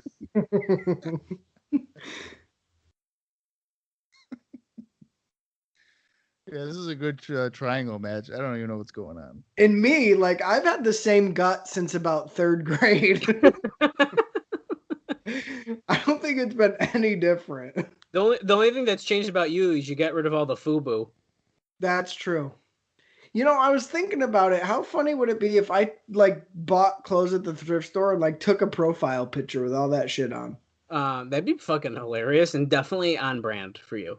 I know. You want to know the only weight that I ever lose? What? It's right after I poop. Oh, okay. I bet you that's a lot of weight too. It's like 2 to 3 pounds. To be fair, I am down 50 pounds from my heaviest. Yeah, so we're all doing pretty good except Bob. Right. Yeah, I'm actually 40 pounds above my heaviest prior to this time. Damn it, Bob. So What is she doing to you? I'm crushing it. I'm doing real good. Wait, Yeah. is that a shoe? That's a shoot. I'm like 270 right now. What? Oh. Yeah. Okay. I think my heaviest before that was like 230. I'm calling Sarah. She She needs to feels- get more of that green juice in you. No, my God, dude. Sometimes when I burp, I still taste it and I want to throw up. Oh my God. Yeah, that was disgusting. That green juice will never, ever be allowed in here ever again. Even if she Well, were to be like, speaking she'd be of, like, Bob, try this Shamrock Shake. I will throw it at her fucking face. Nothing green. That's a beverage. is Nothing allowed. green. Nothing. Speaking of disgusting green juice, Brian Knobbs is getting his ass beat by the Blue Bloods here. Yeah, Eaton just hit like a top rope fist drop or whatever forearm. I don't think any one guy has stayed tagged in for longer than 2 minutes. I don't really know the rules of this match. I'm because It confused. doesn't still. seem Fine, like they know either. Now, why would you tag somebody else that's not your partner? Because Maybe- Regan Yeah. was tagged in Stevie, and I don't know. he could potentially lose the match now. Oh, another train right hands. Come on, Brian. God, could you imagine that pit on the beach in the 110-degree weather? God. Well, and speaking of like not tagging your partner, wouldn't you not want to be tagged by the heel? Wouldn't you be like mad and want to fight them? I don't know. But you know what? I think I know what Brian Knobbs' armpit smells like. Well, Booker T was just for the slowest scissor kick ever, and then got tagged in by Regal, which is kind of funny. No, that's fine. You know what Brian Knobbs' armpit probably smells like? Hot dog juice. Yeah, like hot dog water. Yeah. Yeah. But it's been like left out for a couple of days. Oh Jesus! So it's slightly solidified. Yeah. And it's That's like probably opaque. what it smells like. Yeah. It's fucking Ugh. gross. It's like the hot dog water Dallas bought his hot dog from at Chief Stadium. Oh God. I got Yeah, you food could probably poisoning put off your- that shit. You could probably put your hand on it and like some residue would come up. So you could Mhm. probably like, make a little ball out of it. That's Oh fucked up. my God! Fucked up. Who was it? What Dale, was it? Were you guys over when I had to throw away my trash can because of the meat? No, you told us about it though. I told you. Yeah, yeah. You had to throw the entire trash can away. Yeah, it was dude. It's fucked up.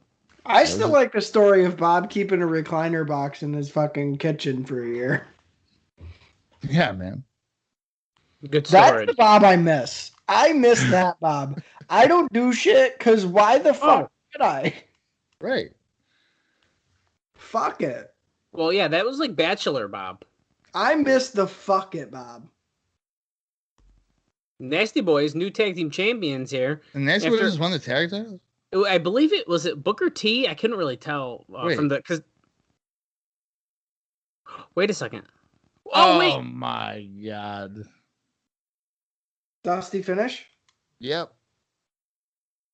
So what? Booker was on top of Regal, but Sags was on top of Booker, but the referee gave it to Booker.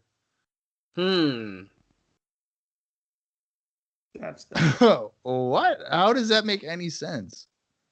Well, that's like when a tag team, like, you know, kind of piles up and shit too, like to pin someone. I don't know. That's kind of weird. Yeah, but if you're pinning both of the guys, wouldn't the guy that's on top of both of them win the match? Let's see how it is, because is Booker T's face down on, was it Regal? Then I could see how. Holy shit! No, I think he was laying on him, like his shoulders were on his chest. I wouldn't.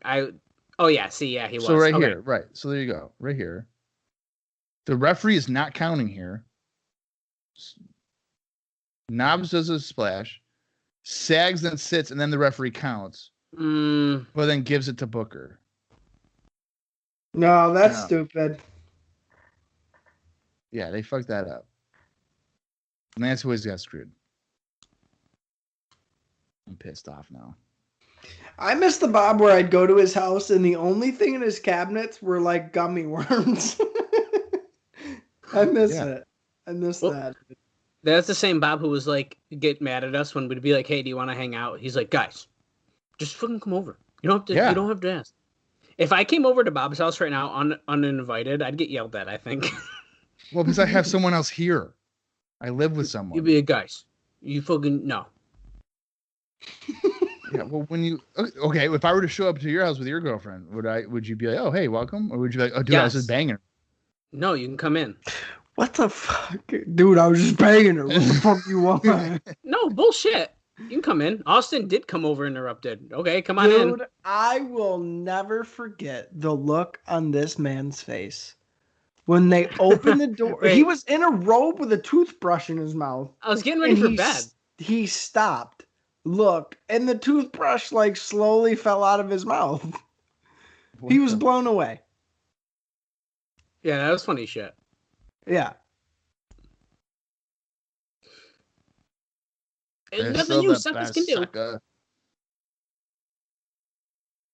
Mean Gene's like, can I tell you something for the record, by the way? So Bunkhouse Bunk and Dirty Dick Slater, they won earlier today.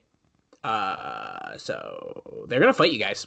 No, he was definitely, I thought he was leading to, can I tell you guys something? And they'd be like, what? And he'd be like, you know how there's 9,500 people here? And they'd be like, yeah. 9,500 people fucked Sherry today. And they'd be like, sucker, tell me you didn't just say that. And me and Gene be like, I did say that. And I'm going to make it 9,501. Come on, Sherry, let's go. And then he'd just bang her too. Oh, God. Stevie Ray has a nasty scar on his shoulder. That's where he got stabbed, man. Is that where he got stabbed? I don't know. I want to say it is. Probably a birthmark. Oh, okay. Maybe it is. It looks like a scar. You listen up, Mr. Oakland. You can't fight Harlem Heat, because let me tell you, we going on the airplane with these titles, and no one can fight Harlem Heat because we are on fire just like this California sun, baby. Give me a cigarette. That's fucked up. I like Dallas's sister, Sherry. Oh, boy. I like that it's in everybody's contract to wear a terrible Slim Jim's hat. I know. We're having fun in the thon. Okay, let's get to it. Back to more action. Just kidding. We're going to do a fucking helicopter shot. Here we are.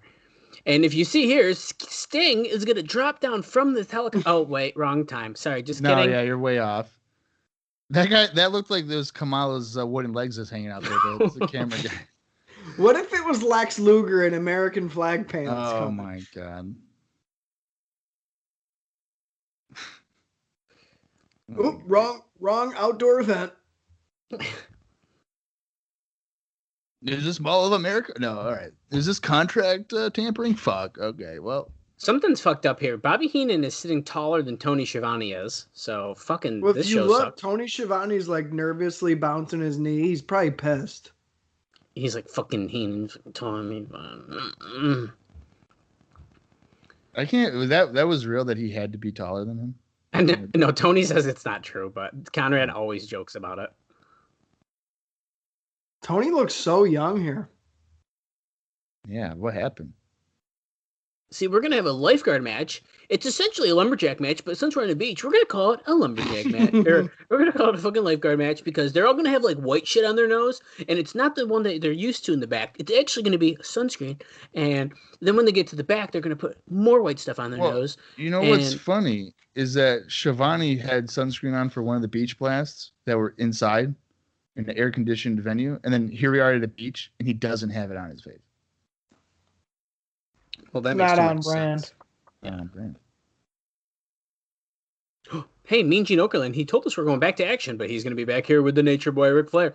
So, Nature Boy, why don't you tell us what it's like to fight the Macho Man Randy Savage here tonight on the beach here in California. It's hot as fuck. You're looking like a lobster. You're looking like a fried piece of cheese. Tell us, Flair, what is it going to be like to fight Macho Man Randy Savage? Well, let me tell you something, Mean. I've been sitting on the back rack at the 7-Eleven. I've been rolling around with the other hot dogs, and woo! The Nature Boy is ready to fight the Macho Man. We're going to be doing one of those lifeguard matches. I'm going to see Elizabeth on the beach again, brother. I'm going to fucking take pictures of her. Poolside. Me and Elizabeth. You like this pink robe? Elizabeth. Well, Randy Savage, do you want to roll around on the back rack with the other hot dogs at the 7-Eleven? If you don't, then I'm going to slap you like you're the motherfucker you are. Woo! That's right. Limousine ride. Jet flying. Rolling on the rack. Son of a gun. The Nature Boy. We're on the beach. I'm getting fucking tan. Do you think this hair is going to help me not get a sunburn on my face? Well, you're fucking wrong. So, yes, I had to put sunscreen on my face, but on the chest, no.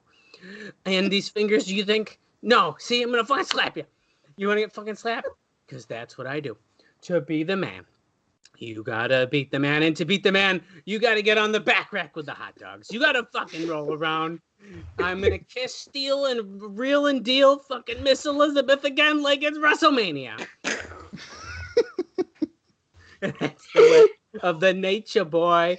We're back at the beach, brother. Give me a fucking Slim Jim here in California because it's running wild. I'm going to fucking take Elizabeth in that lifeguard match. Well, thank you so much, Flair. Can't wait to see you in that match later. Yeah, well, I bet you can't, Gene. God damn it, I'm hungry. Give me the Renegades mustard and ketchup. Woo! I'm going to fucking eat it up. Okay, here we go. We're going back to the fucking lifeguard match. Back to you, Tony and Bobby Heenan. And I'm definitely going to yell that for that promo because I was loud as fuck. Okay, back to you guys.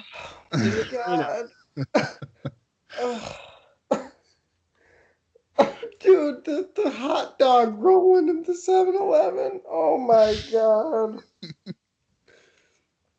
I literally can't see. I'm blind. Oh my god. He's blind. Holy shit. He's blinded by the laughter. Oh, shit. Hello. Dallas says that to the guy that we see first. Okay. Hey, you gotta call him like you see him, man. Jesus. There's Oh my literally God. 5 people that came out. One of them was a man, and that's the one that Dallas is like, damn, look at that. Hey, we got to appeal to all audiences here on IcoPod. Look at he didn't stand in the chair. What in the hell? Smart man. I just laughed so hard I got a cold. God damn it, Heenan, we're on camera. Fucking turn around. Hey, Bobby, the fucking camera. Get your fucking back and turn it around. Heenan's like, yeah, I just fucking tucked this shit in. I like how Heenan's pants are pulled up to his friggin' tits. Oh, we have a bunch of rustlers. The rustlers are the... I thought the lifeguards were. No, that's the gimmick part, is the one dude and the 7 girls who's basically have a vagina hanging out. Oh. It's part Look, of you it. can see through Ric Flair's nose. Look at It's good production quality there. Oh, We we're didn't getting Oh, technical man. buffer entrances. We just got a 10-bell salute here.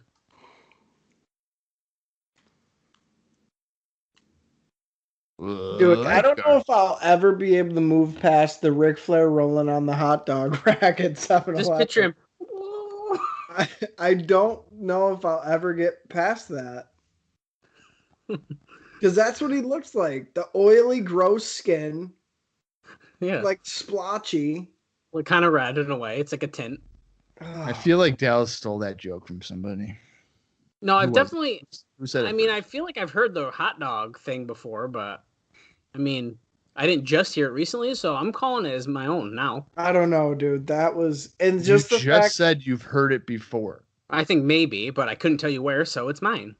Okay, that's how that works. All comedians get inspiration from somewhere, and I got my inspiration there. Fucking Bob. Did you think about it? No. Yeah, you didn't even cut a Macho Man promo. Yeah, did. you fucking blanked. You got nervous, like we're fucking. No, this is I the didn't first know time we're you. podcast. You didn't know you. I didn't know you were cutting it to me. You would have thought that was me on the Beach Blast '93 episode where I didn't know what to fucking say because it's my first time on a podcast. Yeah, this is Dallas on Beach Blast. Yeah. Oh. Yeah, it was good. Yeah, that was okay. I mean, that's pretty much how it went. I mean, like I don't how really can I know deny it? like Ron Simmons, but like he's good. I didn't. Yeah. Okay. Yeah, I mean Sting's fun. You can do like I like Sting. Okay. Yep. Right. Okay, bye. Okay, I wasn't that bad. Where's Angelo? That's his dad right there. That was With him in the the shirt crowd. off. That was his father right there with the cane. Yeah, with his shirt off. Yeah.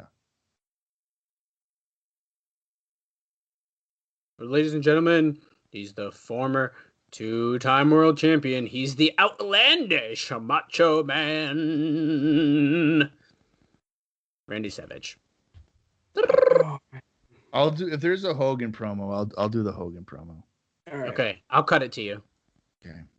If I Um, know now that I know that whenever it's cut to Savage on promos, then I'll do a Savage promo. Oh, Whoever wants to hop in, but the Flair promo too. It was cracking me up that you were just using his regular catchphrases, but like fucking them up. because I kept hearing him like say something like subtly, and I was like, he said Elizabeth's name. Okay, so we got to talk about Elizabeth. Oh man, yeah, that was something. Ric Flair looks like he's dressed for Valentine's Day. Yeah, I don't know if I'm a fan of the pink and the red here. I like the pink robe. I don't like the pink tights and the red knee pads like that. Yeah.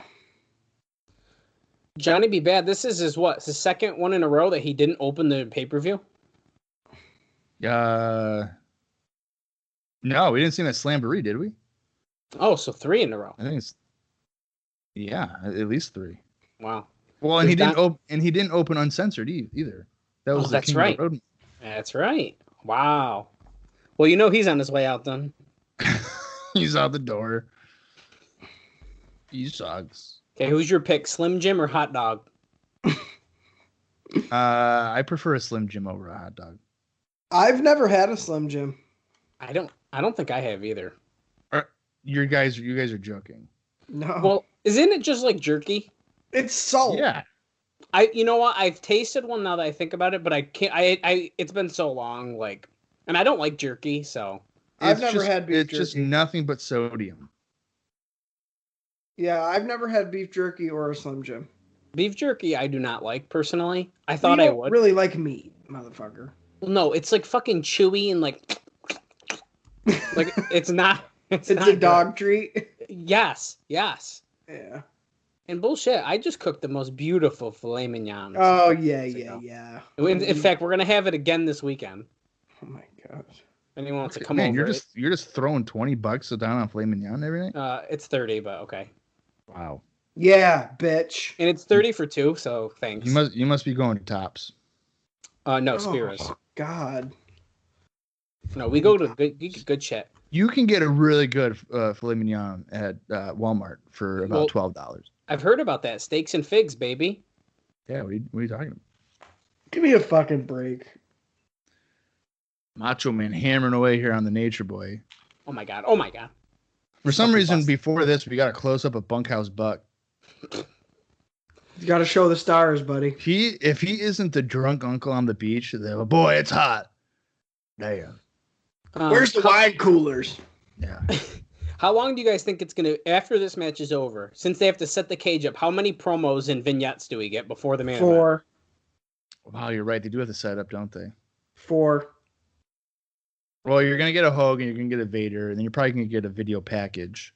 That's what I'm thinking. Then you're gonna get Michael Buffer doing a long-winded like, tonight is your main event. Well, the cage will have to be set up by then, so. Yeah, but he'll delay it as much as he can. I hate lumberjack matches. They don't add anything. There's no like, oh, he got punched by, like, who gives a fuck? Wait, you know what? I'm sorry. This is not a lumberjack match. This is a human cage match.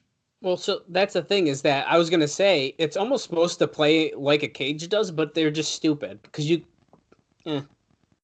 I would have all the wrestlers on the apron.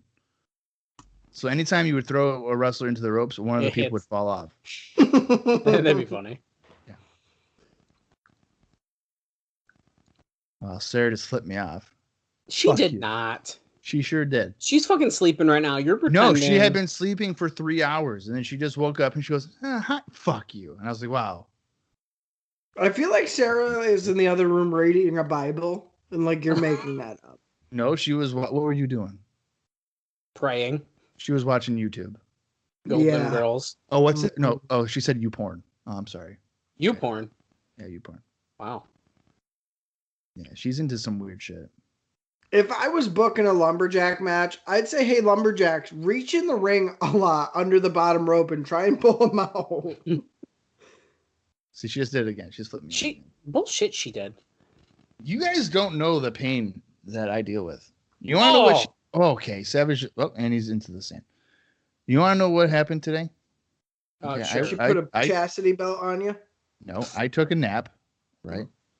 And then I wake up, and then Sarah's like, oh my God, I got to show you something. And I'm thinking, okay, it's going to be a cute cat photo. She did the Brian Knobs. No, she didn't do no Brian Knob. Oh my God. So I'm thinking, okay, she's going to show me a TikTok or something of a cat doing something cute and stupid. No, she goes, I cleaned out the bathtub drain. Oh, no. You would have thought that George the Animal Steel lived in my apartment. Why did you let her do that? The clumps of hair. Well, so here's the thing, Bob. Came out of that. The sad thing is maybe some of it's your chest hair, but really, that's all her. I know it's all her. You don't have any hair, like not that. No, long. I don't. Yeah. Not strands of hair. That's disgusting. That's not my fault.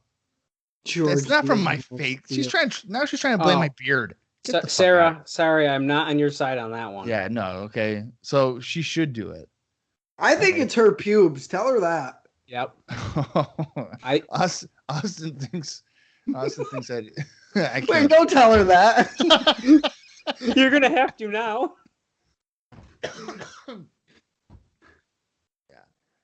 Yeah. Well, now she's leaning over the couch and demanding that I tell her. Austin thinks that it could be your pubes. She says no. Oh, okay. Yeah. Thanks for the clarification. Yeah, no problem. It could be my butt hair. Oh, well, yeah. No, could be that. Jeez. You want to talk about a hairy ass. Okay, here we go.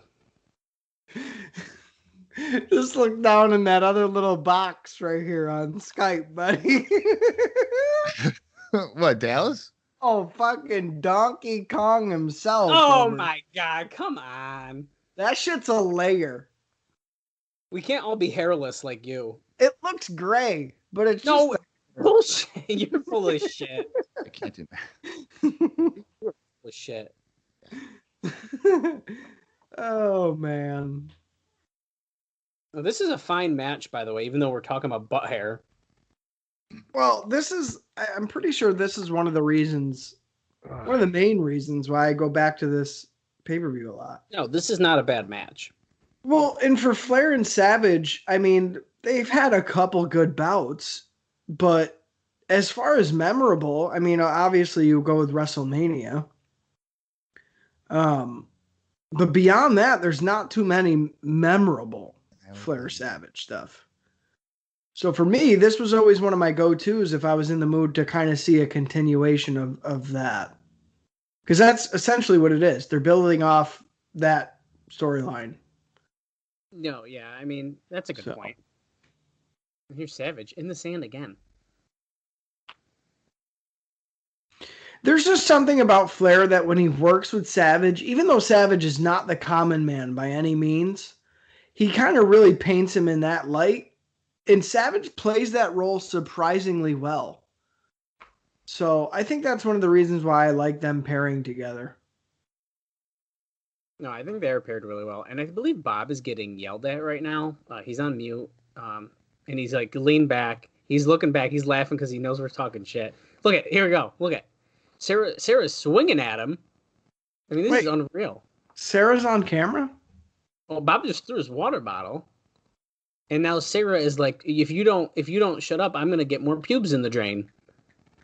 What is going on? Bob decided he's checked out. It's too late. It's past his bedtime. He does not want to watch the show with us anymore, even though we still have a main event. I think he's acting like Sarah's beating the shit out of him. Yeah, he was. I wasn't acting. She just came over here and fucking hit me and choked me out. I believe that. I'm trying to watch Bash at the Beach 95, bitch, okay? And if you can't handle that, I don't know what to tell you. Well, yeah, she needs to, like, mind her business right now. Yeah. Fucking bitch. I feel like Sarah's probably really scary off camera. No, she is. She's horrifying. But so, you know what's funny is I asked her to name one wrestler. Because like, we had like a debate about wrestling. I was like, name me one wrestler. And I'm thinking she'll say Randy Savage. No, this bitch goes Seth Rollins. What the fuck? I almost threw her out of the apartment so fucking I can't believe she even knows who that is. Yeah. She goes, well, I know you complain about him all the time. I was like, yeah, you're right. But what?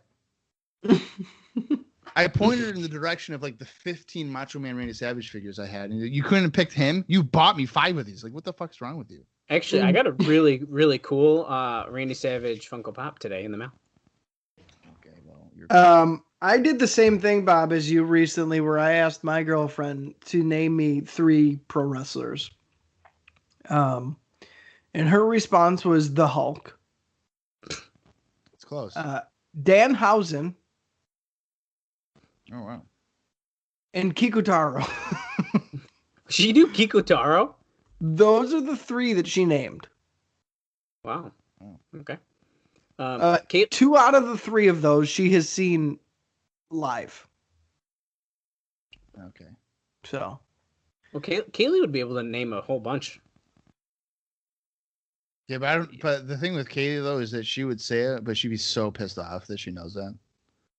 Yeah, she wasn't happy about it. She would be like, Kaylee would be like, Sammy Callahan, the Rascals. Oh God, I fucking hate my life so much. No, she wouldn't. Naming wicked obscure people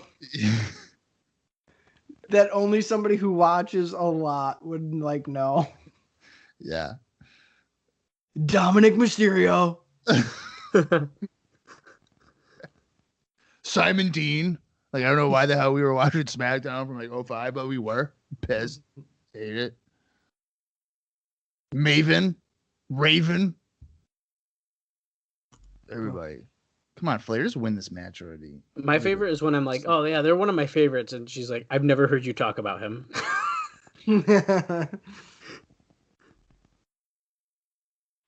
Does she actually sit there and watch it? There's no way. No way. Not really. There's times where she will, but not really. Do you guys like talk about it while it's on, or it's just on? I would say we do talk about it sometimes, but I would say I feel like not usually while it's on. Like it's usually like, or like something will happen and she'll be like, "That was stupid," and it's like, "Yeah, it was." You know. I think it's hilarious that out of the 7 days of the week, that all 7 of those days that you make her watch wrestling on television. No, I don't. And I've talked to you, Bob, about this before, that's not the case. Because half the time I don't watch it with her. I watch it on my own time, or I watch it while I'm working, or other times. The only night that she sees a wrestling program on the screen is a Wednesday. And that's when you make her watch TNA for the podcast. Wait, what? TNA? Is that when you make her watch TNA for the podcast? No. Oh, that'd be pretty good. You should make her watch Puppet masturbating in the trash can and let me know how she reacts to that. Yeah, I don't know how that would go. Just an update on our match here. Arn Anderson just got punched off the apron behind the ref's back. Brian Knobb's catching Ric Flair on a backdrop to the floor. Yeah. That's kind of scary. I thought Flair was gonna. Oh shit! God, Arn with a DDT. Is Flair about to win this? No, he's not. He fucking rolled him to the ropes. He's gonna hook the wrong leg. Oh no! I thought he was flipping him over. Oh yeah, see, he didn't grab the rope. It did look like they set him up to get the rope, though. Yeah. Savage just kicked out instead, though. He's like, "Fuck the ropes, brother." I'm waiting for little Angelo to come hobbling down and hit somebody with his cane. Well, I really like that he's squished in the crowd. You would have thought it was like he's front row at a concert. He's so squished in the and crowd. He's shirtless. With a cane. Like, he's just there. What the fuck? It's not even like he's in the front row, like ringside. He's way up by the apron where he wouldn't be able to see a goddamn thing. Yeah, it's kind of weird. It's pretty funny shit. I think also the fact that there's really no, like, in an arena, obviously, there's walkways because they have sections and stuff. Since we don't have that here, the visual of just a massive crowd of people around the ring with no breaks. I mean, it looks like a festival show, like a big, like, concert. Like, there's just nowhere to walk. Yeah. Well, it's definitely one of those deals where if you're in the front row, you ain't coming back to come get your seat again or your spot in the fucking railing. You're stuck. Gone. Yeah. Savage up to the top. Is he going to hit the elbow? Oh, my God.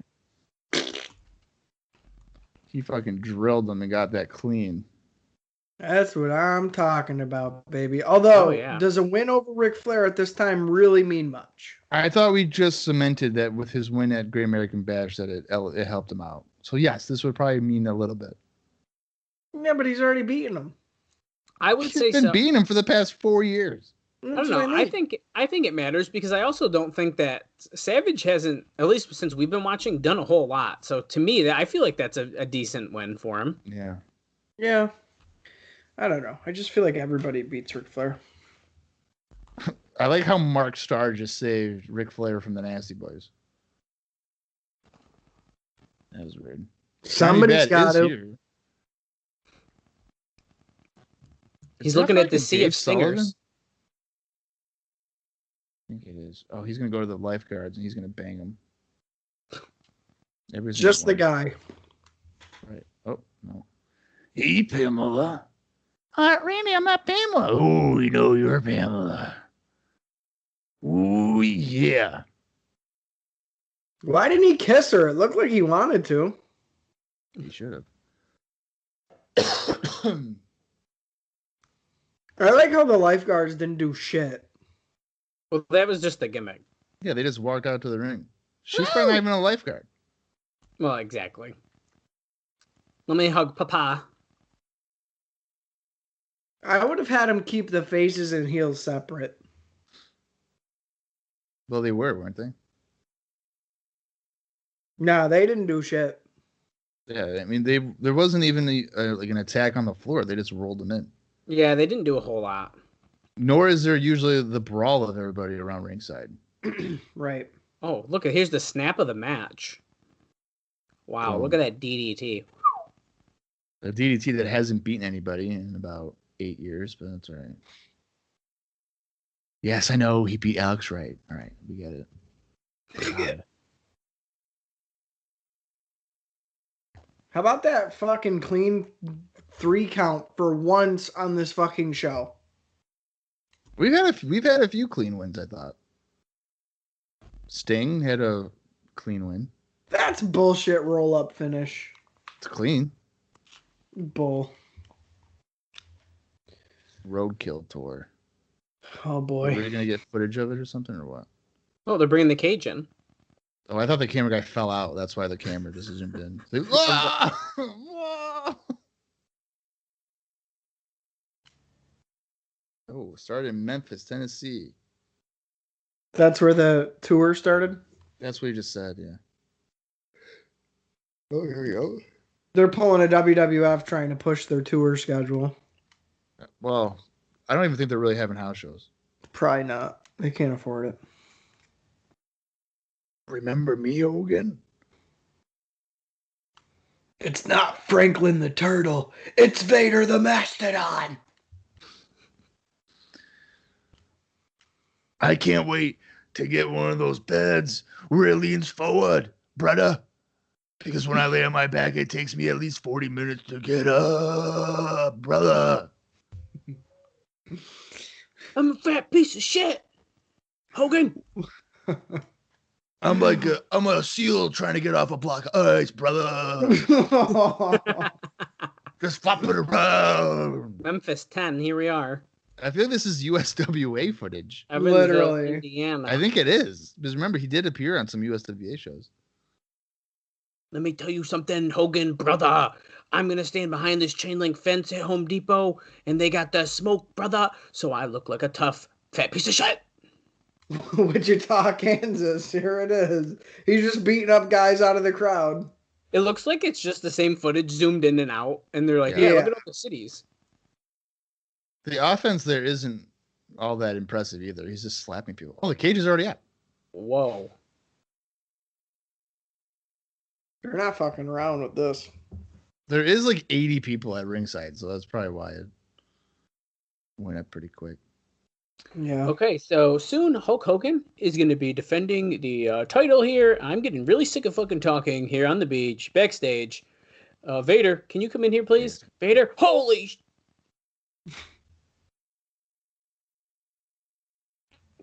I'm fucking pissed, Gene. I found out that Hulk Hogan puts his pizza rolls in the microwave, brother. That's something that you don't do. Okay, you take the 8-minute time to make them crispy, man. Not make them all rubbery. Okay? Hulk Hogan's a cheapskate.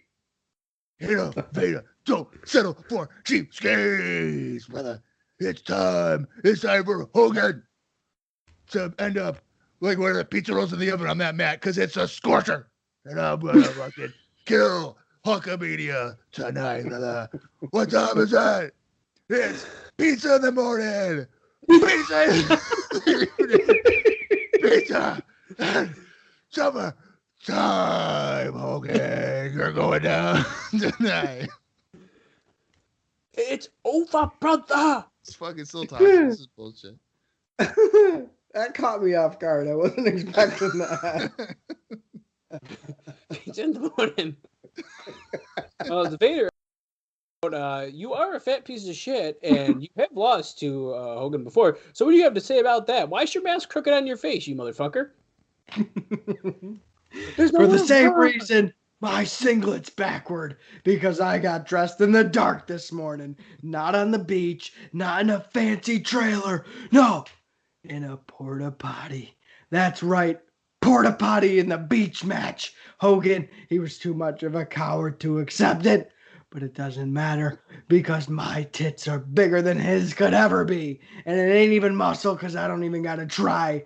Pizza roll match or no pizza roll match. Pizza in the morning. That killed me, dude. Okay, well, I don't know what to say about this, Bobby and Tony, so we're going to have to say back to you, but soon we're going to have to talk to, the immortal Hulk Hogan, because he's defending his title here. Hey, if you want to know more, call the hotline. Put some money in my pocket, please. God damn it, it's hot out here. What do you guys think about that? Hey, here we are back at the beach. We see some people fucking drowning because they're sick of watching this bullshit, and they don't want to see the drowning cage because match. all the lifeguards are busy watching WCW pay-per-view. Yeah. That's some good shit. In case you're Man, wondering, we've we're at laughed one- a lot on this we're show. at 156.27 right Yeah, now. we got about 40 minutes left. Jesus Christ. Oh, No, we're not really. about a half hour. We're at, like 30, but...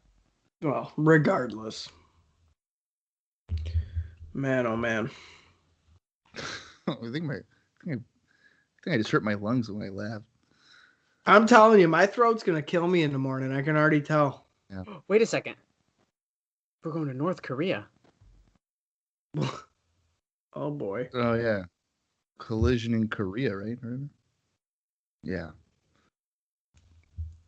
Over 300,000 fans, almost the same amount here as Bash at the Beach.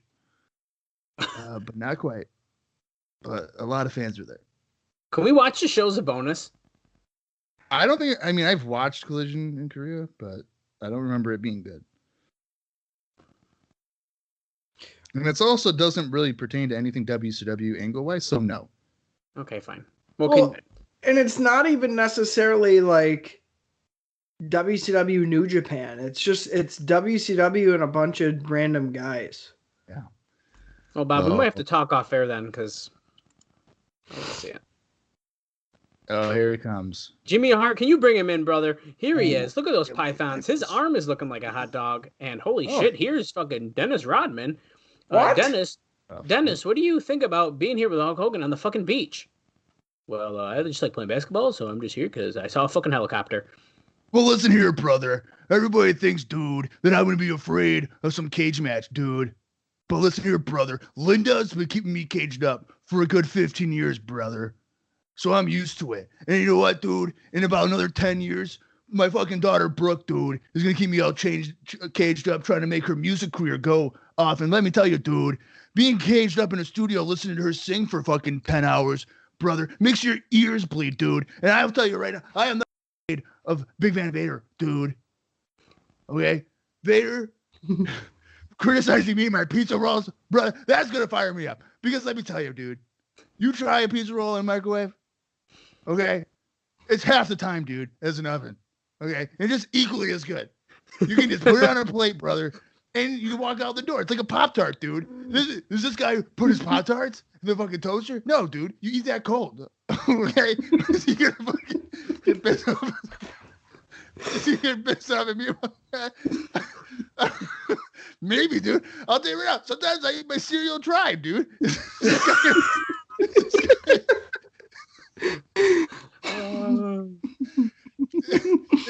he a milkomaniac, brother? I don't know, dude. I'm lactose intolerant, so this guy's really pissing me off. Okay, so this is gonna be a battle of your food choices, brother. It's not about the WCW World Title, man. It's about your taste buds, brother. Okay. Sometimes I put pineapple on my pizza. Okay. Sometimes you need that fruit.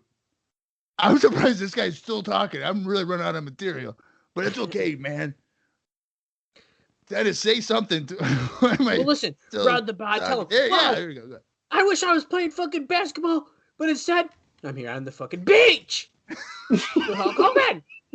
Yeah, brother. That's right. Yeah, you want some beans and taters later, baby? Okay. Oh, wait, Hulk Hogan's let me tell you something, Mean Macho Man told you earlier tonight, brother, that he was fucking around with Brian House. Well, little does he know, in that heat delirium, dude, it was me, brother. And if I've never had more of a connection with my mega power, brother, I have the power of the Macho Man inside of me. That's right, brother. Macho Man didn't pull out. Okay, so I got me, and I have the insides of the Macho Man Randy Savage dripping out of my butthole. What you gonna do? So I gotta go out there, dude, before all this stuff comes out, because I think I'm gonna need all the energy that I can get, brother. He's dripping with macho madness. Okay, back to you guys. How about Dennis Rodman's shirt where it was like a kid small and it was still flapping in the breeze? Uh-huh. Well, the guy weighs like 27 pounds. So. Yeah. Look how much bigger Vader is in this picture then. He takes up both the space of Jimmy Hart and Hulk Hogan on the other side. You ready? California, are you ready for the littlest steel cage match you've ever seen? It's only about 8 foot tall, but that's just because we wanted, a smaller cage tonight, brother. And listen, are you ready to rumble? I know we weren't going to talk about Brian Knob's asshole much tonight, but we still did it because that's just part of the way these shows go. And if you don't like that, here comes the master of the fucking fat piece of shit and the fucking roly-poly-oly. He is at least 350 pounds. He's got the fucking mask on, even though it's 95 degrees out here in the sun. He is named after a fucking vehicle. He is the big. He is the van. He is the Vader. I like that. I feel like Vader can't really see where he's walking with that bullshit on. There's no way. Look at how stupid it looks. His eyes are right there. He can see, kinda. Why is it an elephant trunk? He can't lift his arms up very far, that's for sure. Well, It's that's, like that's just regardless. Well, Whether he had that or not. I don't think I've ever seen Vader have his arms over his head. holy shit, she's got more guns than Jimmy Hart. What? I don't know. Everybody She has always more puts guns over- than Republicans at a Trump rally. Oh, Jesus. Oh, all right. Yeah, Wow. I don't know why everybody puts the Vader mask over all the time. It's not that, like, the little head outfit. It's not that cool. I just think it's random. Like I personally It's just random. don't. Yeah. I just don't get it. Yeah. I I agree. don't get the mask he has on his face right now because that's staying on for only about 23 seconds. And it doesn't cover anything. No, it's like, you know what he looks like. It's like, dude, Leon, we can see your whole fucking face. Like, what are you talking about? Leon. Yeah. It'd be like him wearing a face mask today, but it'd be like over his chin. It's like, oh, who's that? We Yeah, don't know. who's that guy? It's like, what? I said, I'm wearing the mask. Do it, Leon. It's over your chin. Yeah, that's what we do. I have 3 of them. So like, what Here the come fuck the am I supposed to do? lifeguards. You guys ready to swim? No, you're gonna fucking drown because none of us actually know how to save your life. We only know how to wear skimpy bathing suits and pretend we're on Baywatch. Here comes the brother. The big brother is here in the front, and that's Dennis Rodman. And here is little brother, Hulk Hogan. Hulkster, if you will. Where's That's Angelo? so Is Angelo funny still that in the car? Rodman's here. I must have forgot that. I don't remember Isn't- seeing him. Isn't here. this the time where Rodman was just kind of around? Like, I don't think they paid him for this one, right? Is that this show? Oh, it might be. I feel like I heard that on a 83 Weeks episode. That wouldn't surprise me.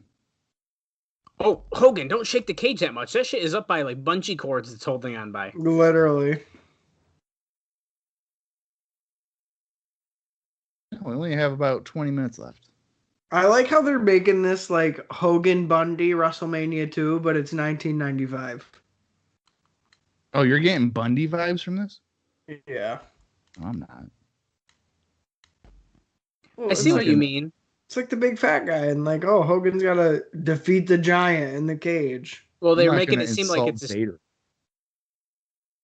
Well, Did he have to climb in? He couldn't just go through the door. Oh, he has to do this. Rip off the shirt. Yeah, okay. it's literally held on by like little cords. I mean, it's so shitty. So shitty. Do you think they're gonna ram each other into the cage at all, or no? No, they don't do that in a cage match. Judging by the clouds, I feel like a storm is coming. oh, we're going right to it. Oh, Oh. okay. Well, we're wrong already. Vader Interesting. went the head Interesting through. to note that the Vader mask is in the ring still. Oh yeah. Oh, it is. It is right in the corner there. I wonder if that's gonna be used. I feel like it must, right? I think in order to win, you got to put the Vader thing on and climb over the top.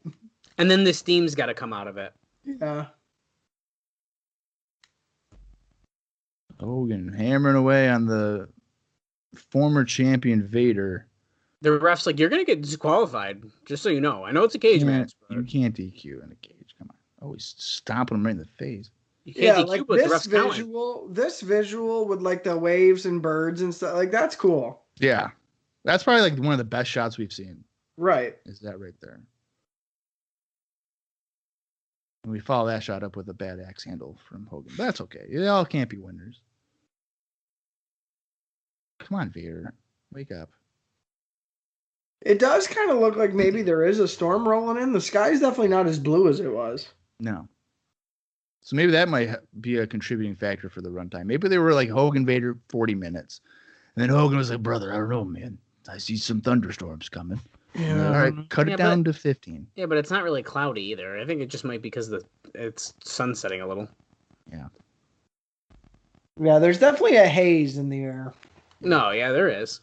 Oh, Vader just clubbing Hogan right in the face. And Hogan won't give him an inch. That seems to be a very common theme with Hogan. Yeah. What is there? Is there like a cord around Vader's neck? What is that? I think it's a part of his mask. Is it just I've tied never- on like too low or something? I've never seen his back end like protruding like that before. Yeah, do you see it? Yeah. It's like Yes. a black strap. It's like the a mask. Yeah, it's the mask. It's probably just the flap is probably Velcro, and it's probably loose or something. Oh. Well, it'll be off soon enough. So, look, Rodman just realized the camera's on him. He's like, "Fuck, gotta stand up." Oh shit, man. Where's a basketball? I'll dunk on him. Yeah, I'm invested in this shit. Come on, Hulk. Hey, Jimmy, which one's Hogan again? All right. Come on, Hulkster. You can do it, brother. That's funny. He did. He jumped right up out of the chair like, yeah, that was a good match here. Yeah. Mm-hmm. Yeah, now the camera's off him. I bet he's probably sitting back down again. His feet up on the cage. I don't care. Whoa. Almost gets I like sent into Dennis the Rodman. headdress. Oh. Vader just got sent into his own little... Okay. Oh, and Still now like Hogan he put got it shot. on. Yo, fuck yeah to this, dude. Now climb out. That's how you win. Look at him. He's like, boo, brother. Vader And just Vader's got like, scared. whoa. He's literally headbutting his own hand. That mask is plastic made out of headdress. like styrofoam. No, Yeah, they not just said it's steel. made of steel. Heenan Yeah, okay. asked Tony, and he said, "I think so." It's Okay. fucking plastic. This is Fucking the longest steel. Vader's mask has been on ever. Steel. Come on, Vader's getting jobbed out here. He's doing nothing. Okay, well, he splashed him in the corner. Spoiler alert. 452 pounds. Yokozuna's bigger. It's true. Will Vader need a forklift to get lifted out of the ring? No. Okay. They're underneath the cage getting a shot. Well, Hogan's bleeding, it looks like. No, he's not. There's no blood. No, it looked like he was cut. It's no blood. WCW rule, no blood. I didn't say he bladed. I said he Well, the bleeded. next move is him getting last called off the second rope, so get ready for okay. that. Nah, fuck Wait, you. is he bleeding from the forehead? I don't remember that happening. Can't tell. Vader hit a Oh, I think splash off the second rope there. Go for a moonsault, you bastard. Time's it, Vader time. Splash you again. 1, And 2. there it is. Guys, Hogan's coming back to life. I am a real American. They keep cutting wide. I don't think he's cut. I think he is cut. No, he's Otherwise, definitely cut. They wouldn't be cutting wide like that. Well, yeah. See, now they're not. He's got his back turned, so they zoom in. Oh, he keeps doing it on purpose. He's like moving away from the camera. Because he knows, man, he's busted. I think he's definitely bleeding. No, he's definitely bleeding. What was it? It's not like it could have been confetti on his face. There's no confetti or anything. But I don't. But It wasn't I a think shadow of the cage or something. I don't think he would have bladed though. I think that might No. be a shoot cut. Yeah, I almost want to think it might be from the inside of Vader's mask or something. Yeah, see, he's cut. Yeah, he's got a cut there. It's like a nick. Yeah. My words were in the way. I couldn't see it. Come on, You can sort of see it there. It's red. Yeah. Oh, there goes the mask. Oh, there is a mask guy.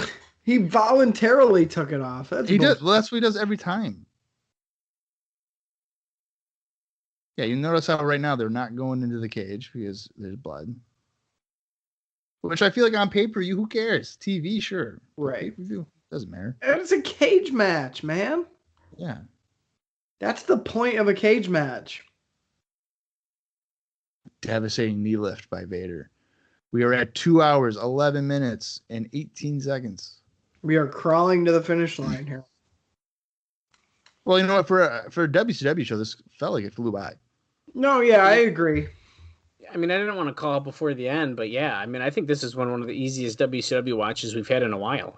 And it wasn't a great show, but And don't forget, it's a little bit shorter anyway, just because of the card lineup. Wasn't there a little bit less matches than normal? I think there's less matches than Bash. And Yeah. Slam Brief than the last couple of ones, yeah. Right. Oh. shit! What was he doing? A shooting star press? Like what in the hell? So I think that's where is that where he fucked up his shoulder? He I know had to have. he gets injured in this match, and it fucks up his right shoulder. I thought it was on a failed moonsault, but it could have been on that attempted shooting star press or whatever the fuck or that whatever. was. I think he was going for just like a senton, but he almost looked like he was rotating. Yeah, it did. Hogan clotheslining him in the corner. Yeah, I don't know what that was supposed to be, but it didn't look good. No.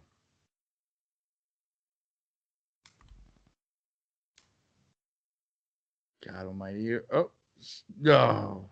Tries for a slam, but Vader's just too heavy. Lands on top.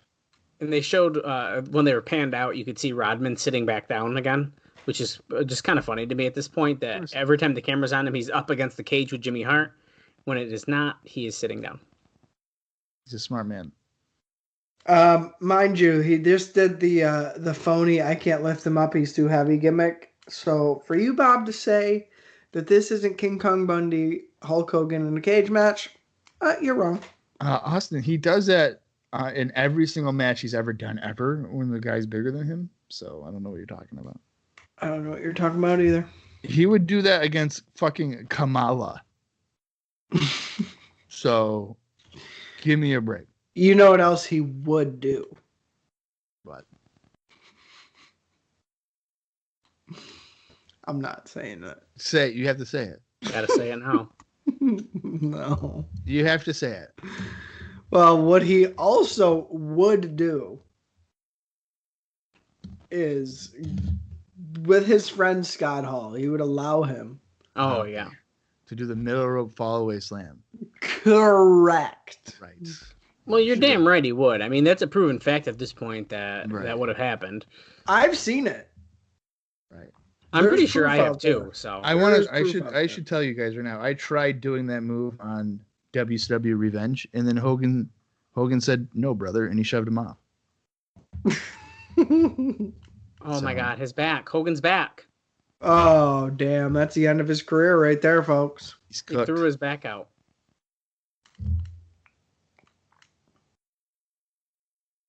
That's it. That's it. We're seeing the end. How is he going to sell this bullshit? And he fucking slammed Andre. I think that's important to point out. Dude, you don't know. Wrestling. Ooh. Short arm clothesline by Big Van Vader. Hey, the only one who can do short arm clotheslines here is friggin' Paul Orndorff. That's right. How invested do you think the crowd is here? Middle rope splash by Vader for a 2 count. If I had to guess, probably not a lot. Like 30%? Judging by Hulk doing the Hulk up right now, they're kind of cheering for it. No, they've been decent during this match, I would say. I think they've been pretty good all night, really. Yeah. Especially for a crowd that a bunch of might have been just random people anyway. Well, yeah. Free attendees, right? I'm only asking because I don't have the audio, so I don't know. Hogan no-selling being sent into the cage. No, brother. I think the audio has been a game changer. I think it helps a lot watching. Yeah, you can definitely see the little cut there. He's not bleeding from it anymore, but it's... Oh, it's right in the middle. Yeah. Put him into the cage, Hogan, and there goes Vader into the cage. And again. I want one of the walls to shoot, fall off, and hit the people in the front. I've always wondered about that. Like, what if at a show the Hell in a Cell just snapped off? Fucking broke. Could you? Oh my God. That was a horrible big boot. Oh no. He kicked him in the nuts. Yeah. The Zodiac and Kevin Sullivan have come out. Dennis Rodman's got the Zodiac. Oh, he just ran him into the cage. Oh, and he's got a chair. He's not really holding that right, but that's okay. It's Dennis Rodman. He's holding it by the fucking piece where you hit him. Yeah. And now they're just leaving. You run out for 10 seconds. You're just like, nah, all right, we'll see you later. No, I don't want to get beat up. We just got punked by a NBA power forward. See you later. Hogan just did the leg drop to no pop. That's why he's doing it again. He's gonna have to. He just did that, and not a soul responded. They were focusing on the other outside of the ring shit. Do you guys know that's my finish? He's gonna do it again right here, and yeah, still not a great pop. You guys want me to win or what? You guys want me to win? And they're just like, whatever. And he's like, all right. He's like, well, come on, guys. Guys, you know I'm gonna win, but do you guys want me to win? Oh, he is actually gonna do escape. No. Vader's the top of the cage is falling apart. I thought we were gonna just see a pin. That's what I would think too. Oh, I like that the ref's up with him. Oh yeah, what the fuck? I've never seen that before. Me neither. Randy Anderson trying to win. Oh, Vader just crotched himself on the top rope. Are you shitting me right now? Is this how Hogan's about to win? Oh my god. Oh, that was stupid. Vader wasn't even hurt. No. Fucking David Penzer's voice was just cracking. He's too excited. Again. I like how Dennis Rodman's holding the belt. He's a champion. He's the big brother. Let me tell you something, baby. Hulk is the man. Okay? Hulk's the man. Look, everyone's booking it. They're like, fuck this. Get out. Go. Holy fuck, dude. It's been hot all day. Let's go home. I gotta fucking pee. Let's go. God, look at that. Fuck that, dude. That's where COVID started. Oh. Well, the way that Tony was just talking made it seem like we were not going to cut to them, but here we are. I thought they maybe timed this show better, but apparently not. Look, Bobby's like, I'm fucking out of here. That's it. Shivani just said good broadcasting. Now Ric Flair's come out. What the fuck? He just yelled, what the hell happened? I like his little Gold's Gym tank top. They're acting as if they're off the air.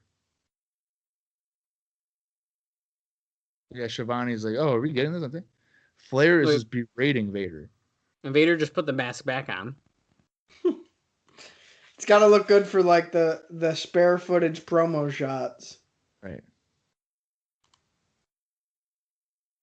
Oh, no, Vader's gotten Flair. Now they had some kind of alliance here. Oh, Arn Anderson. Oh, he just decked Vader. And he took a back bump to get away. And Flair's climbing up. He literally did just bump. Flair just flew over the cage. Oh. How did he not get hurt on that? Yeah, and then he's like, come on, fight me. And then he runs away. He like fell from the top of the cage to the fucking outside. Yeah. Jesus. So that would signal a babyface turn for Vader. Did anybody ask for that? Yeah. Oh. So yeah, Vader's saying that he wants to fight both Flair and Anderson 2 against 1. Dallas, I don't know if you're aware of this, but there, excuse me, there is in fact a Clash of the Champions in August. There is, yes, and I'm planning to watch that at some point before Nitro if I can. So right, and that would be headlined with a Vader against Arn Anderson and Ric Flair match. So this is Vader's face turn. I believe his first and only time he would be a face in WCW, which for would good last. Reason. Yep, that would last all of about 2 months because Paul Orndorff would end up hitting Vader with his non-child arm, right, and knocking him out after an altercation that led to Vader being fired. So in IcoPod land, Vader is will be on the way soon enough. So ooh. I didn't hate that whole like pretending we're off air thing, except now we're back to Bobby and Tony. So it's like, okay. Like, when are we leaving? Yeah, I kind of liked it that they were trying to say, oh, we're off the air. And it's like, nah, just kidding. But now I like that touch. No, I like the thought, but now them being back to them makes it be like, okay, so it's fake. Yeah. If we left the show with Vader, like after he just yelled in the camera like that and he was walking out, okay. Right. I mean, Tony already said goodbye. I agree. Otherwise, it seems phony, like set up. Yeah. Now, if I had to take a guess, was Nitro not announced by this show? Because I feel like they would have been pushing that. That's a good question. I maybe it Probably wasn't until not. like August. Yeah, Yeah. probably not till August. All right. Because I feel like if it was, they would have been like, hey, make sure you stay tuned for September, whatever it is. Yeah, I feel like probably not. It's probably heavily rumored at this time. Yeah. Oh my God, they're still at the commentary table talking. See, that's what I'm saying. Jesus. Oh, They're look. just... He's like, okay, we're really going off the air, right? Okay. Yeah, they're going off. I'll go to those porta potties so everyone can take a shit in them. That beach probably smells like absolute garbage. Oh, dude. Yeah, sweaty wrestling fans after fucking roughly 3 to 4 hours of standing in one spot. Yeah, I'm sure Brian Knobs is like, this smells like home. Ugh. Smells great. Okay. All right, well, there you go. We're just getting a rundown of all the people here that were involved with the show. The official runtime was 2 hours, 24 minutes, and 36 seconds. WCW standards, it's probably an average show, but if you're a wrestling fan, you probably hated it. Right. That's So, pretty fair. Yeah, I'm going to give it a thumbs down.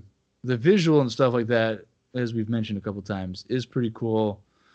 But if you're trying to watch a fun wrestling show, this is probably not the show for you.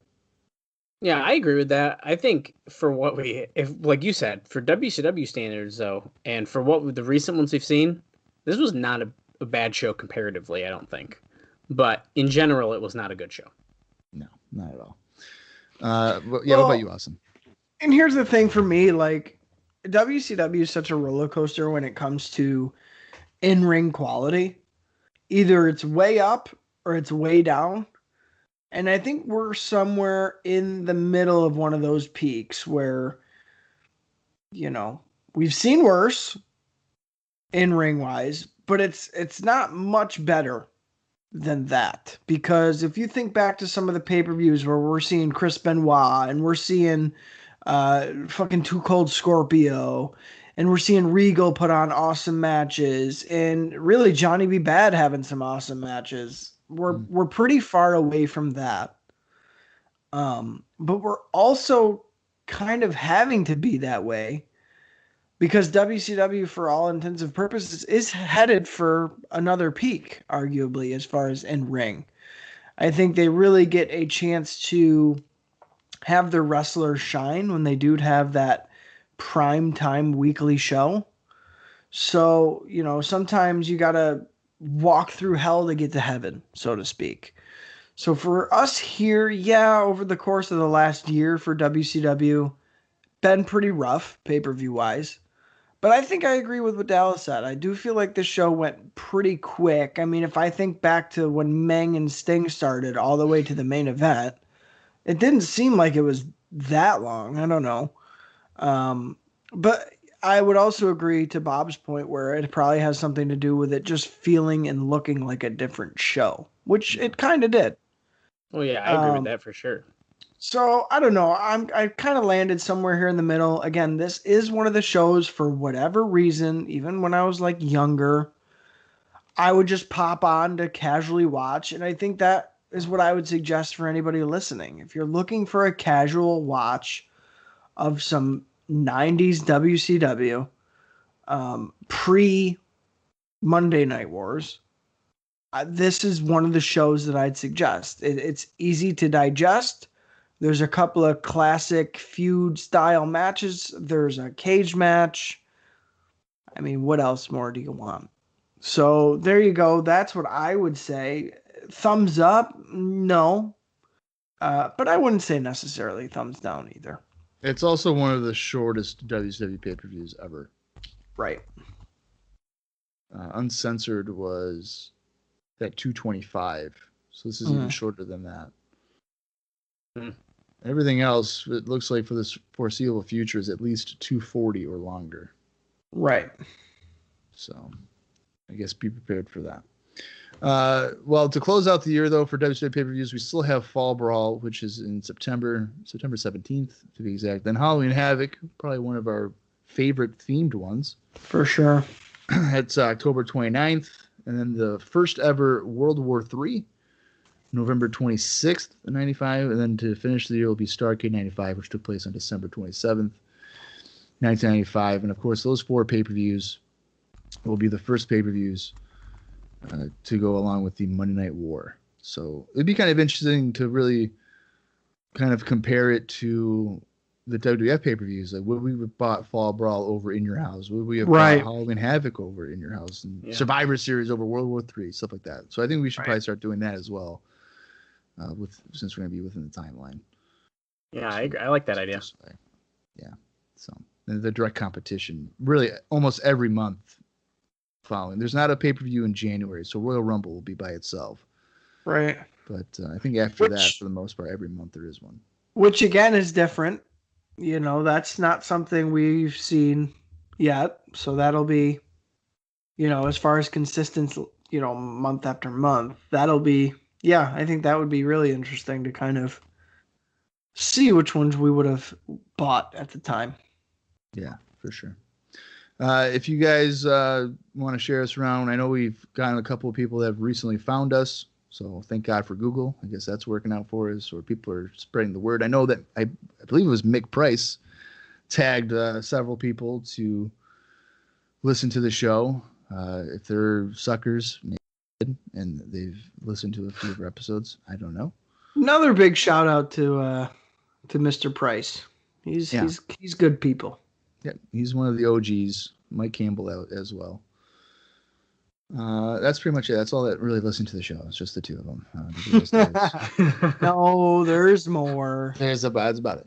No, so they are. Yeah, so coming up soon, though, of course, is we have Nitro. If I had to guess, that's probably already out by the time you're listening to this. Maybe not. And then we'll go back into the Raws, starting with September 11th, 95, which will feature a Shawn Michaels against Sid match. As I've mentioned several times, I'm going to try, at least on my end, to have both of them going at the same time. Not necessarily. I'm not going to be covering Nitro. Raw will be the focus, but if there's a squash match, I'll be like, oh, fucking Rey Mysterio and Psychosis is going on Nitro. That's probably way more entertaining than a Barry Horowitz against Henry Godwin match or whatever the case could be. You don't know. Oh. Well, if you're looking for squash matches to look at Nitro for, you might as well just turn on Nitro. I mean, that's kind of how Raw is. I mean, yeah, you're not wrong. But I'm thinking that with the Monday Night War starting, they're going to be like, oh shit, we can't do Skip against Scott Taylor. I think you're going to have to. Flair. Yeah. You got to switch it up a little bit. So right. It would be interesting to see, without a doubt. But thanks again for everybody that's continued to join us for going on 3 years of this stuff. Who would have thought that we would have made it to the Monday Night Wars? Ugh. Who would have thought that we would have allowed Dallas to grace us with his presence and to join us? Know. So that's a thing. You guys have anything else for this bonus episode? Nope. I think that wraps it up for me. I don't think I got anything else. I want to point out, anytime I've ever asked that, Dallas always goes, nope, I got nothing. I want to get out of here. What else is there to say? I don't know. Anything. It was a fun show, man. I loved talking to you guys till almost 10 o'clock tonight. I'm sure Bob is about to pass out. I don't know, guys, but I'll tell you what. The last couple of bonus episodes we've been cranking out have been funny as fuck. So hopefully people are thinking so too, because I've been having a goddamn riot. Yeah, no, they've been a lot of fun. They've been really funny. Well, and I think it's important to note that these shows tend to be different than the WWF ones. The WWF ones were not as hokey. Like, we're actually kind of digesting it. WCW is more of a... We let it all hang out on the bonus episodes. Yeah, the bonus episodes are just us having fun with wrestling, happen to be on the thing. But if you guys want the more, serious or kind of serious and, analytical part, I guess you could look at just the regular IcoPod feed of the Raws and stuff like that. Because we've been dedicated to that forever. So, Yeah. just food for thought. But Austin, you got anything else or no? I think that about wraps it up. I am glad that we watched this just in time to be in line and in sync with Nitro, and everything is finally kind of laid back on the track, so to speak. So, moving into that, and then like I said before on our main episodes, our main podcast, I'm really more interested to see the immediate shockwave, or maybe lack thereof, of the first Nitro dropping, as far as Raw's moving forward, even the next WCW pay-per-view and WWF pay-per-view that we end up seeing. So I think it's a good time, if you are a new listener or people who watched at this time who might not listen, to jump in, because I think it's going to be a really interesting kind of lightning quick speed and a catch up, so to speak, between the two companies. I think there's going to be a lot of jockeying for position, I would say. So I think I'm mostly excited for that. We definitely needed something to shake up the pro wrestling scene.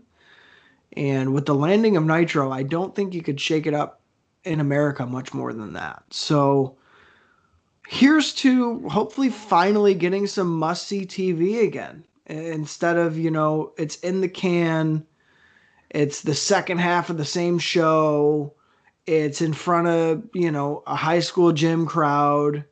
Hopefully those days are going to quickly come to an end. And I think, like Bob said, I don't know if the WWF is really going to have much of a choice, because WWF has kind of been able to mail it in for the last little bit, and WCW kind of prevents that.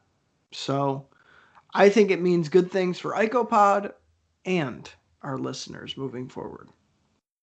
Yeah, they always say, competition makes everyone better. So I'm looking forward to Raw hopefully improving rather quickly, and then Nitro probably just being amazing from the start.